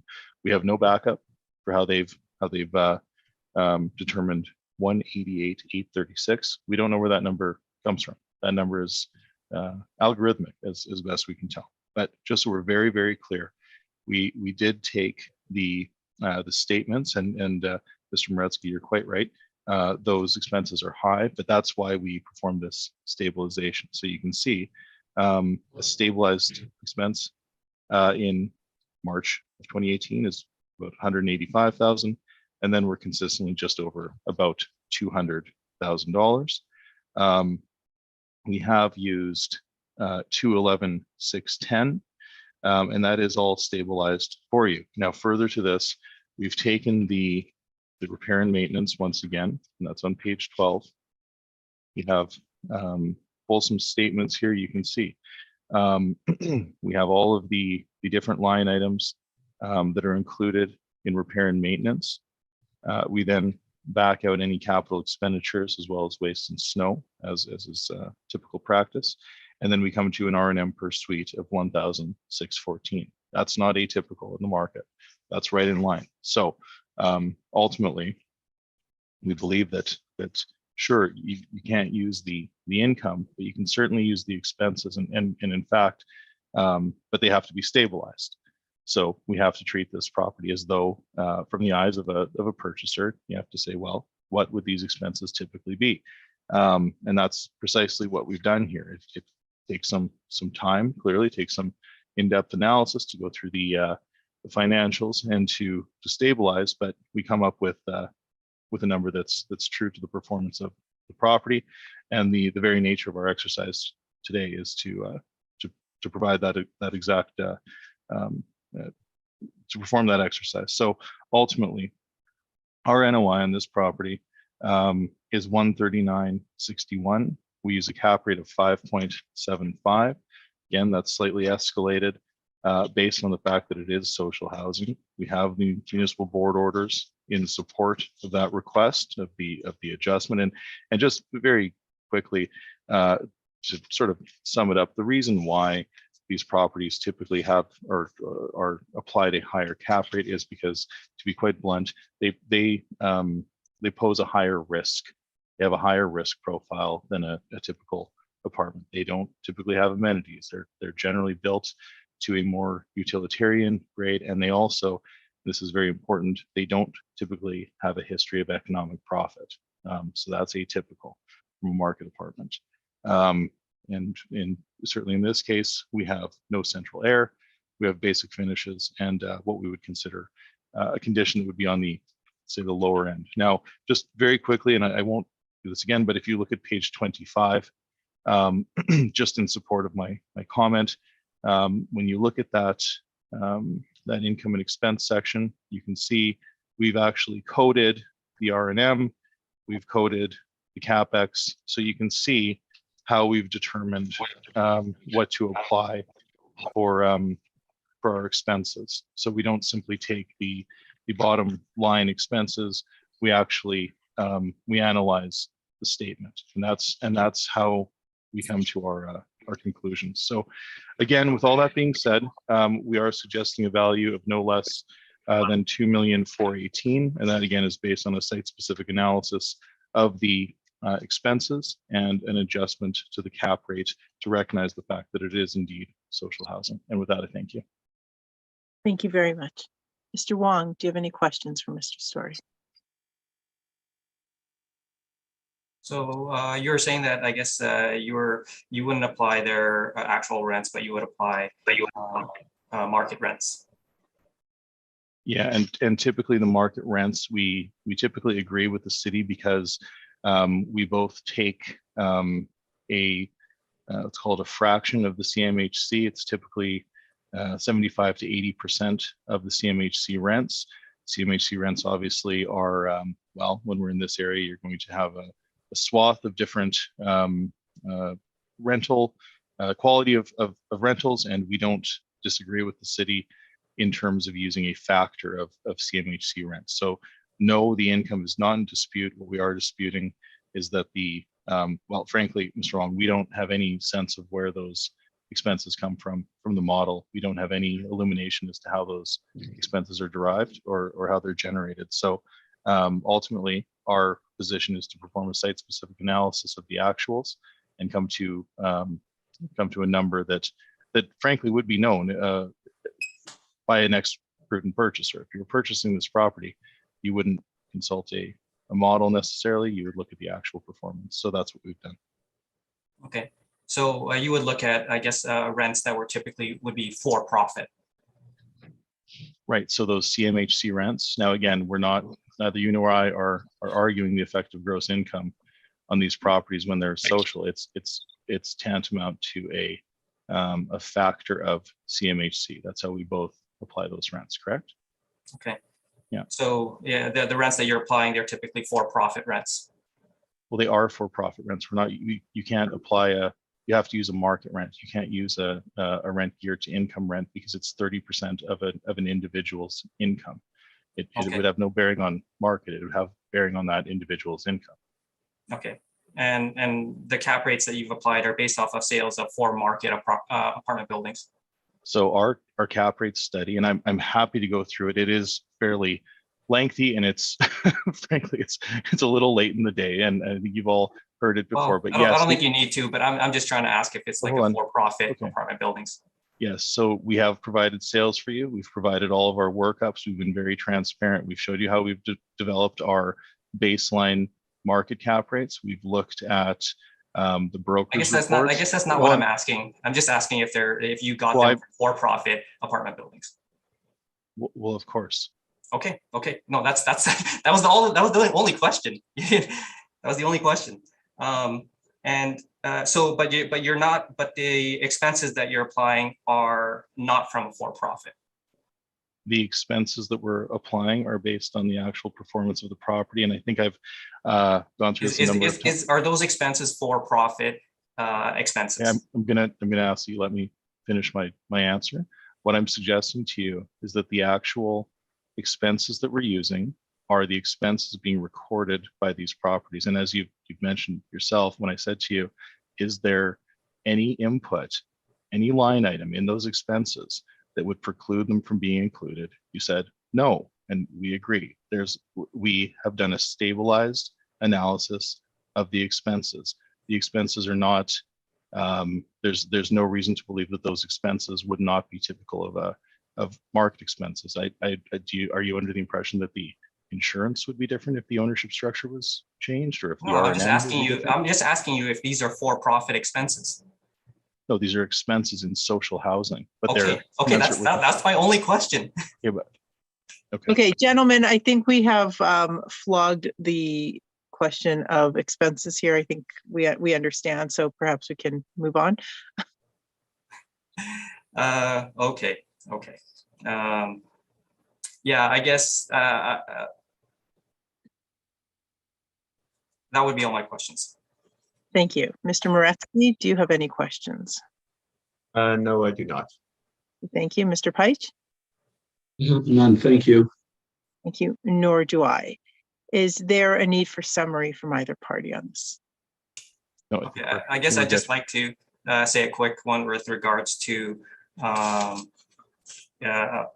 applying sort of for-profit rents and then for-profit cap rates, but applying sort of nonprofit or nonprofit expenses. I'm not sure if that leads to the most accurate values. And if this were operated by a for-profit entity, I would think that the expenses would look fairly different because typically they would operate it more efficiently. And on top of that, they probably wouldn't, they would probably offload some of the utilities onto the tenants, which isn't typically the case for social housing. Social housing usually covers all the utilities. So if this were operated as a for-profit, I believe that the expenses would look different than what their actual expenses are. So that would be my, I guess, summary.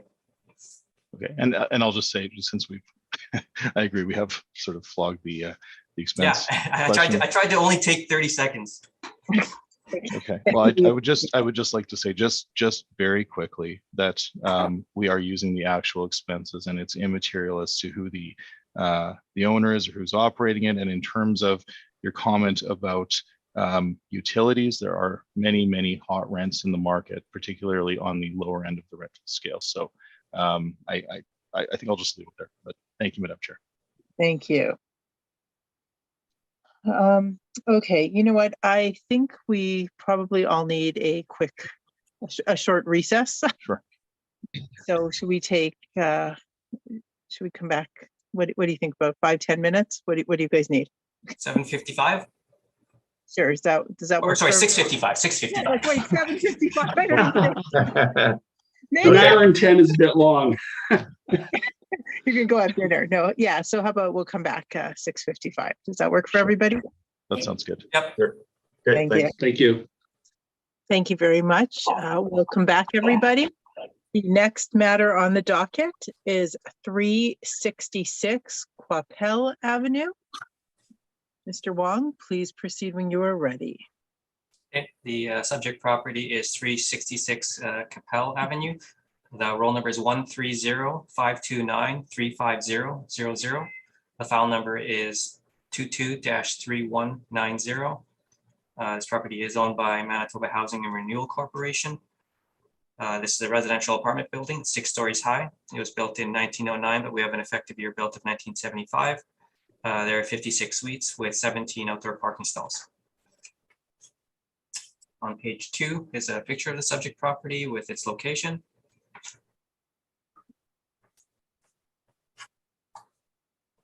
On page 4 is our income valuation summary. We use average rents of $964 to get a potential income of $647,000. We use the 4.7% vacancy to get an effective gross income of $617,000. And we used a 53% expense ratio to get a net operating income of $285,000. Capped at 5.2% with an estimated market value of $5,494,000. On page 5 are some rent comparables showing that the rents we've used are in line with what's in the market. On page 6 are some CMHC rents. The CMHC rent potential is $705,000, which is up higher than what the model is estimated at $647,000. So we feel that the CMHC rents support the model rents. We also have some expense comparables that range from 49 to 56%. And this supports the model's expense ratio at 53.73%. On page 7 and 8 is information on how we derived our cap rates with some cap rate sales that range from 3.6 to 5.74%.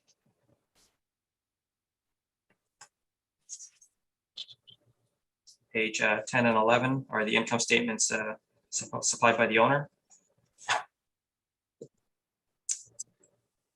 On page 12 is a permit that was taken out in 2010 for some exterior alterations, which included removing and replacing windows and repairing repairs to masonry. On page 13, it's just some information on the building.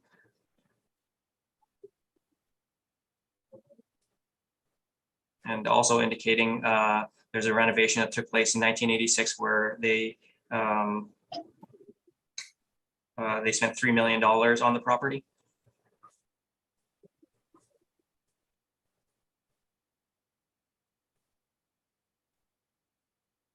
And on page 14 is the CMHC market rent chart.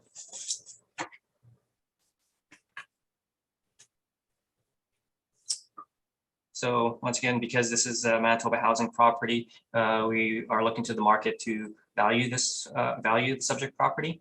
The model rents are supported by the market. And the model expenses and cap rate are also supported by the market, along with the $3 million renovation in 1986 and the $575,000 in 2010.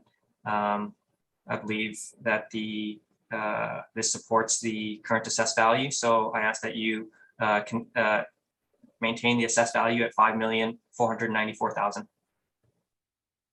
Thank you very much. Mr. Story, do you have any questions for the assessor?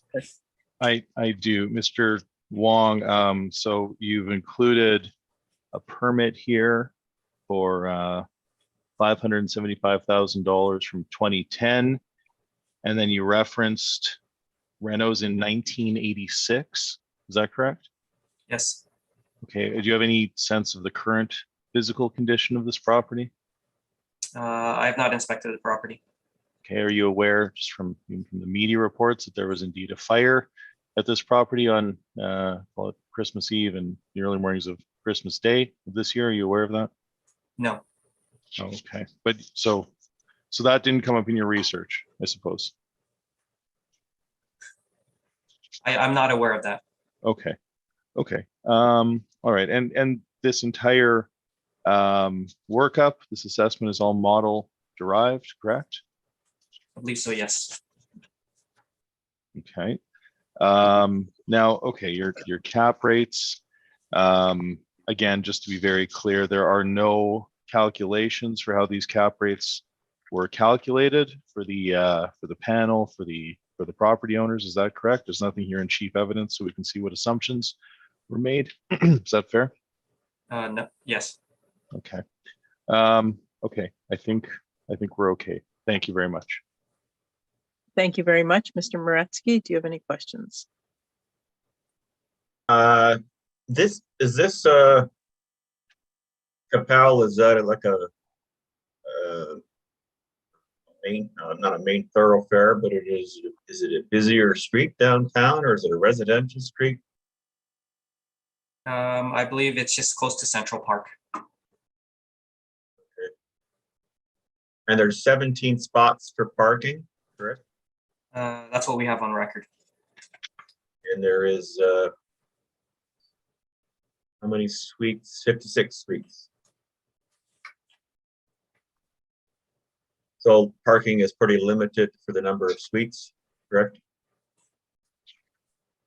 There are 17 suites for 56 units.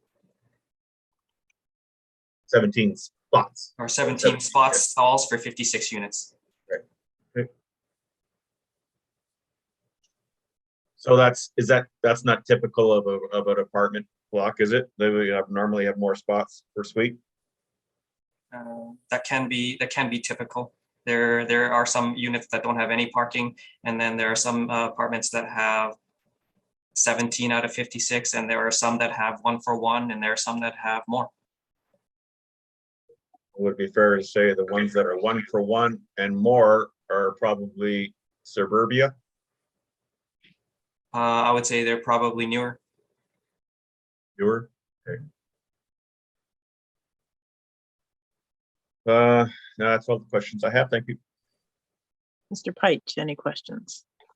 I have none. Thank you.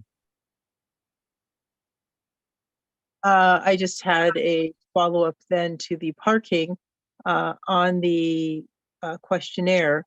They have it listed as 28. Is there a reason for the discrepancy?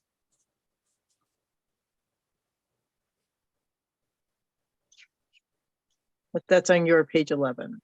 Yeah, they have it as 28. Is parking outdoor count 28? Yeah. Then it says 24 below there. I think that's $24 rent for parking.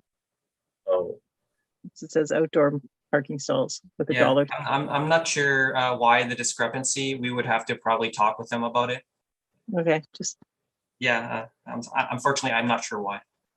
okay, thank you. Mr. Story? Yes, thank you very much. Okay, just very quickly, this is Capel. Now, this property is right on Central Park. It was built in 1909. I think that just by looking at the overhead, I think 16 stalls is probably more likely. Correct. There's an adjacent lot. Clearly, this property wouldn't have been built with parking in mind. It predates the automobile on our streets, so it wouldn't have been a consideration at the time. But so again, it is built in 1909. As I mentioned, there was a fire that has rendered some suites inoperable at the moment. And that's not post reference. That's just simply speaking to the present physical condition of the asset. I have some photos in here you can see. And one other issue that I neglected to ask the assessor is if he was aware that this property does indeed carry a Class 2 heritage designation. In our cap rate study, we do consider heritage. We do recognize that a heritage designation is a caveat on title, and it does affect the type of work and the permitting process. You go through a different permitting process effectively, and there's a different set of approvals and in some cases prescribed vendors, which just on its laid most bare is more costly and takes more time. So we do consider, while we certainly recognize that heritage properties do they give us a great deal of sense of place and pride in our city. Ownership of that asset typically is more costly than it would be if there wasn't, frankly, the heritage designation. So ultimately, we have a grade 2 heritage designation.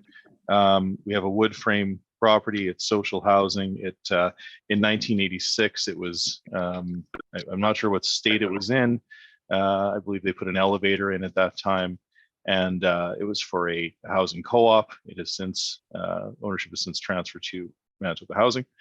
Now it's important to recognize the city is suggesting an overall effective age or effective year built of 1975, but the bones of this building are indeed from the turn of the 20th century. So given the age, given the location, and without making an adjustment to the based on damage or remediation costs, we feel very comfortable at a 6.5% cap on this property. If the city is suggesting that the high end is 7.4, then 6.5 for this property is maybe optimistic, but we do feel comfortable coming in at $4,395,523. And again, this is simply an argument on cap rate. The NOI we're accepting in this case, and ultimately we're suggesting that a 5.2 cap would be a suburban property, typically with it's amenity rich.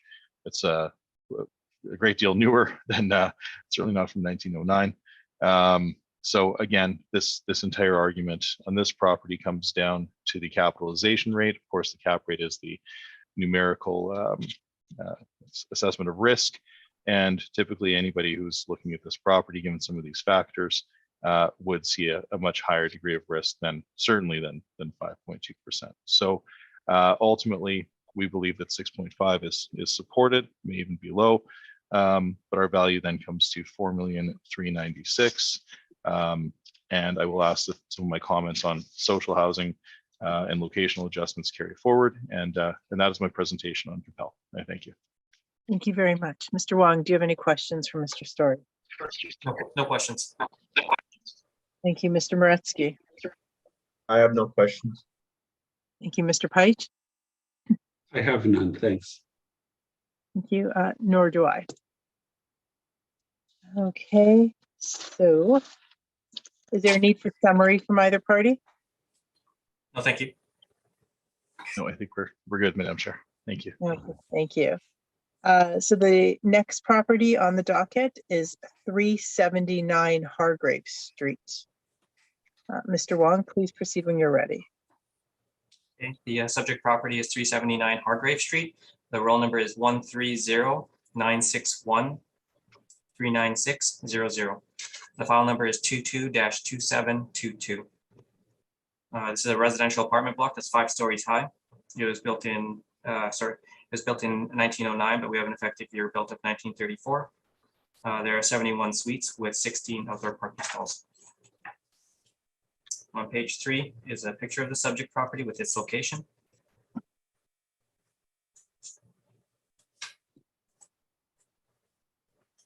On page 4 is our income valuation. We use average rents of $803 to get a potential income of $684,000.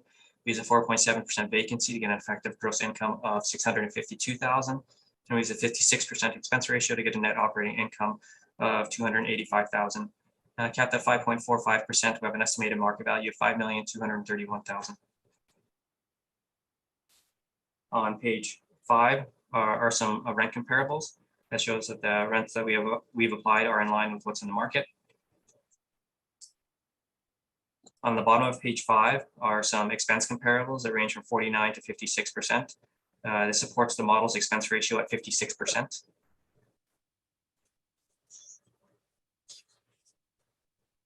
On page 6 and 7 is information on how we derived our cap rates with some cap rate sales that range from 3.6 to 5.74%.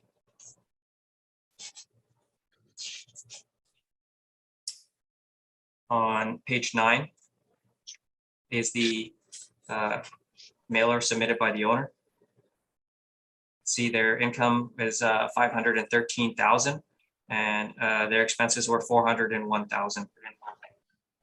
Their net operating income is $111,000. This is their expense ratio is at 78%, and it's much higher than what would be typical. And it would, I don't believe that it would sell, this property would sell using a 78% expense ratio. So that's why I feel that the model expenses at 56% is reasonable and is supported by the market. On page 11 is a permit that was taken out in 2007 for some interior alterations.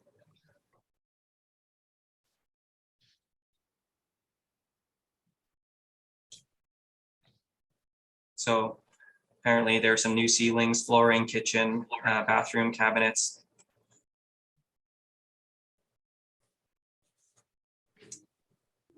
And on page 12 is a 2018 listing for the subject property.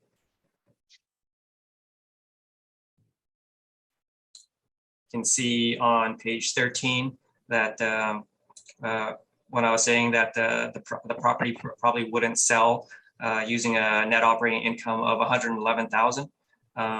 Their indicated net operating income for the subject property is $375,000, which is higher than what the model is estimated at $285,000. You can see on page 14, you can see some of the work that's been done to it. So they do have a new kitchen, bathroom, flooring, and paint, as indicated in the listing.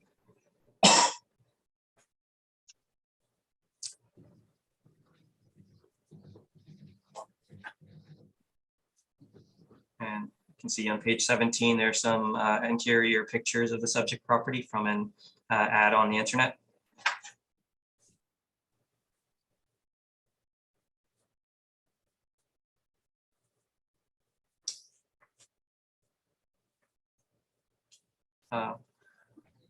So the subject property, it does appear to be renovated, and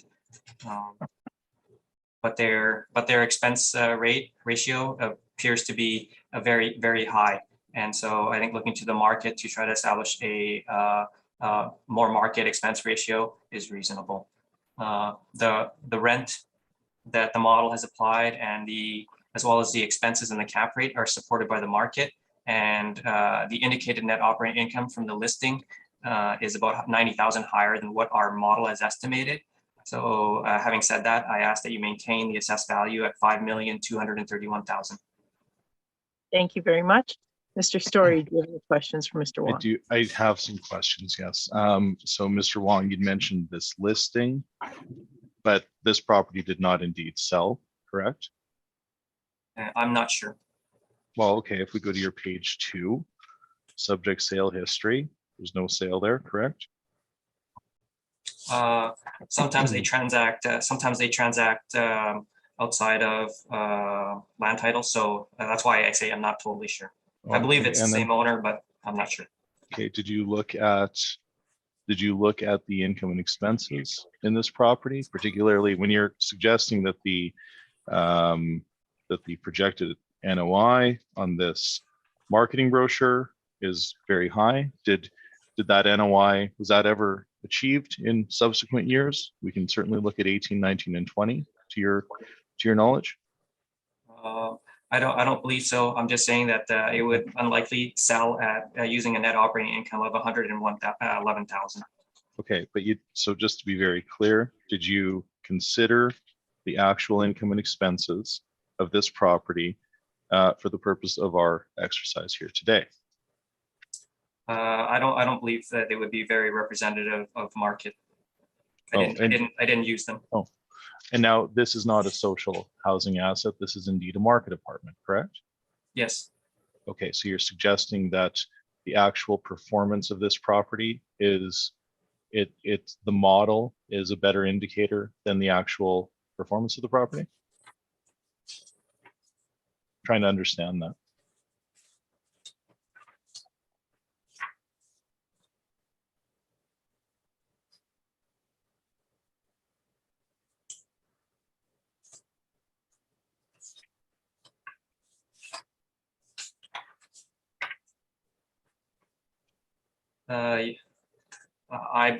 I believe it is. Using trying to estimate the value using a net operating income of $111,000, I think that would be artificially low. Okay, but we're not using $111,000. That's why we stabilized. But okay, let's just speak very quickly. The year built is 1909. The effective year is 1934. So there would have been some adjustment. Is that based on the renovations that were done that you mentioned, that permit? I'm not sure what it's possible, but I'm not 100% sure. Okay, have you ever been inside of this property at any point? No, but my colleague did inspect it a while back. Okay, and ultimately the department is suggesting that the model ought to treat it as a property that was commensurate with a 1934 built, correct? It's on your first page. That's what we have on record. Okay, and in terms of these, what we're calling expense comparables, how many suites does Kennedy have? I'm not sure. How about Spence? I'm not sure about any of the suites for those properties. Oh, okay. All right. Okay. And if you didn't look at the income and expenses, I guess I'll save my comments regarding the income. Yeah, I think, Madam Chair, those are my questions. Thank you very much. Very much. Mr. Moretsky, do you have any questions for the assessor? Yes, outdoor parking stalls is 16. Is that parking lot across the street, that one of the, that it's advertising as available parking? Or does this have an actual parking lot? Doesn't look like it does, but. No, it doesn't look like it does. Anything that I say regarding the parking would be kind of speculation, so I might just sort of say that we have 16 on record, so it might be another piece of land that is tied to this property.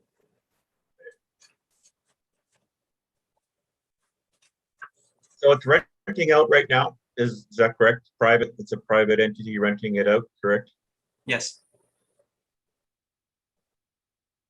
Okay, but the expenses are quite a bit higher than what you have in the model. Would that be fair to say? The actual expenses? And what would be your speculation on why that is? Well, why your model is lower than the actual expenses? I'll re-ask the question that way. Yeah, I mean, the model uses all the income and expense information from from all the mailer submissions that we get, and it estimates the income and the expenses, whereas this mailer is just one property.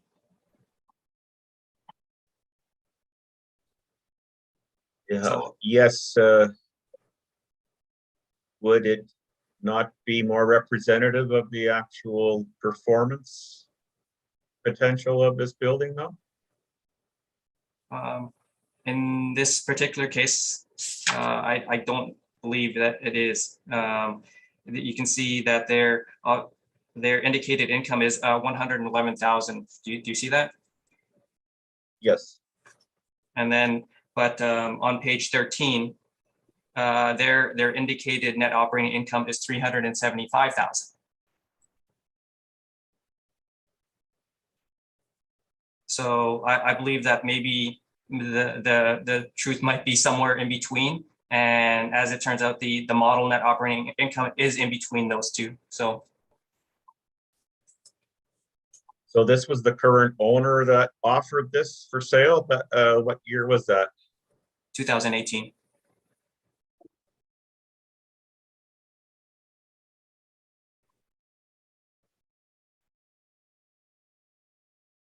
Okay.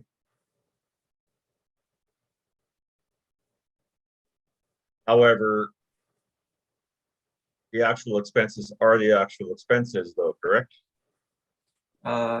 Those ones are, but sometimes you have to determine how if they are outside the market norms, like in during appraisals, they will make adjustments to them so that they are more in line with market norms. And so that's why I don't feel that they would be very useful in calculating or estimating a market value.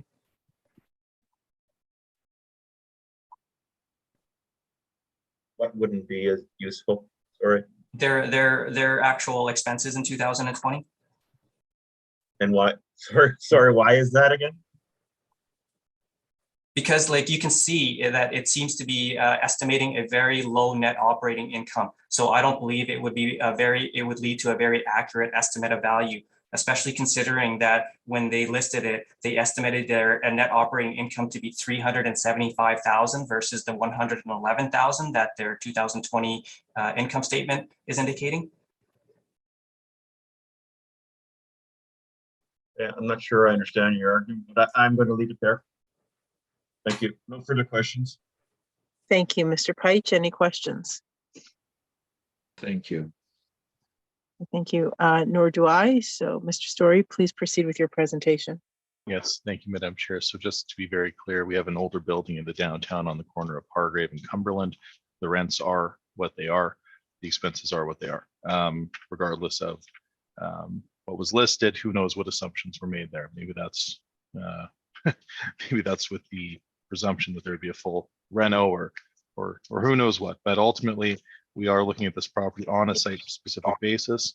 It is built in 1909, and again, and Mr. Moretsky, you're quite right. The parking is across the street. So this corner, well, it's if you're familiar with the Calvary Temple building, this would be, well, right across the street, basically, or I suppose kitty corner. Parking would be across the street. Of course, it is better to have parking than not to have parking, but it is not. It would be more desirable if the parking were right up against the building as opposed to sandwiched between two older, smaller Central Park apartments. So just so we're very clear on where that ancillary parking is, they're on the same title and they are actually on the same roll. If you look at my brief on page 4, we've sort of captured it there. You see obviously where the little red teardrop is, and then across the street, that parking lot, that's actually the same roll. So again, southeast corner of Cumberland and Hargrave. We are once again in Central Park. The improvement was built in 1909. The city is suggesting that the work that was done adjusts its age to 1934, and that's fine. We have 25 bachelor suites, 25 one-bedroom suites, and 17 two-bedroom suites for a total of 71 units. It says that there are no parking stalls, but again, that's not correct. The parking is across the street on the same roll. It is a, we'll call a wedge shaped building, and so it is somewhat irregular. We have some photos for you. Now, again, this is a market apartment. This is not social housing. This is a property where the these are rents that are these are renting on the open market. Now, you can see that we've looked to the owner's submissions from the years 2016 through 2020. You can see that there is indeed an elevated vacancy. It runs from, well, call it 7.1 to about 11.5%. However, we have used the stabilized vacancy of 4.7%. And we do note here that we have bad debt and collection loss. That's line 7. So the vacancy and collection loss would be much higher. That would be tantamount to more risk. We recognize that we pick up some laundry income from laundry. We use the most current year. So that's been included. Now, even when we take the actual rents, even when we take that vacancy and don't consider collection loss, our effective gross income is still 569,574, which is well below what the assessment department is suggesting. But of course, we don't know exactly how that number materialized. It just sort of appears and there it is, but I don't know what the background is. It is indeed model generated, but the parameters are unknown to us. We're using the actuals. Once again, we've used the actual expenses. So for the relevant expenses where the most current year is appropriate, we've used that number. And where averages are appropriate, we've used those numbers. Now, I should have mentioned when we were talking about some of the social housing and just not to belabor this, but when you look at the subject stabilized on the percentage basis, you will see indeed that those percentages are not out of whack with what we're seeing in social. So just to further support that argument. Ultimately, our total expenses are 362,414. But from a ratio perspective, they account to 63.6%. When they're unstabilized, you can see that they run from 55.8 to into the high 80s, and we certainly wouldn't capitalize the value with an NOI of $65,000 or $85,000. So that is why we stabilized. But again, it takes a fair bit of work to analyze the statements and to determine what the appropriate entries are in our stabilization. Now, I will make another correction. I think 6.5% is slightly aggressive, particularly if we're looking at Capel at 6.5. I think 6% is more reasonable given the age and location. So when we use the actual stabilized NOI of 207,160 and capitalize it with a 6% cap rate, we come to a market value at the reference date of 3,452,666, which we then round to 3,453,000. So again, I am making that request that cap rate be adjusted to 6%, which again is based on the age, based on the location. I think it's reasonable, maybe optimistic, but I'm comfortable with that number. The balance of this brief includes the income and expense questionnaires that were used for our inputs, and we do note here that this property is also heritage. It's called that's just at the back under the list of historical resources. So it is that's grade 3 heritage. So that's the Ambassador Apartments. And they were added to the list in 1986. So that would likely carry a slightly higher risk profile. Your repairs will likely be a little more, will be trickier to be certain. But ultimately, it is, I'm going to suggest to you that 6% is okay. We're okay with that number. And the resulting quantum, once again, becomes 3,453,000. And with that, I thank you. Thank you very much, Mr. Wong. Do you have any questions for Mr. Story? No questions. Thank you, Mr. Moretsky. Yes, I did. Going to page 11. Yes. The line 3 potential market gross rents. It averages 574, 675. Yes, it does, but 2020 is the most current. So the way that we would use the most, like it would artificially depress that rent if we used the previous year's rents. Typically rent is escalating. Oh, and thank you, sir. I did want to point that out. If you look at the rent escalation, typically we would want to see an upward trajectory year over year for the rents. Obviously, you'd want to see rental escalation. And here we see sort of a bit of a roller coaster pattern where the rents are higher in 16 than they are in 18. And indeed, they're higher in 16 than they are in 19. But in 2020, we see that they've sort of righted the ship, and they're generating 592,707. So that is what we've used. We've used the most current year in terms of rents. Okay, I understand that.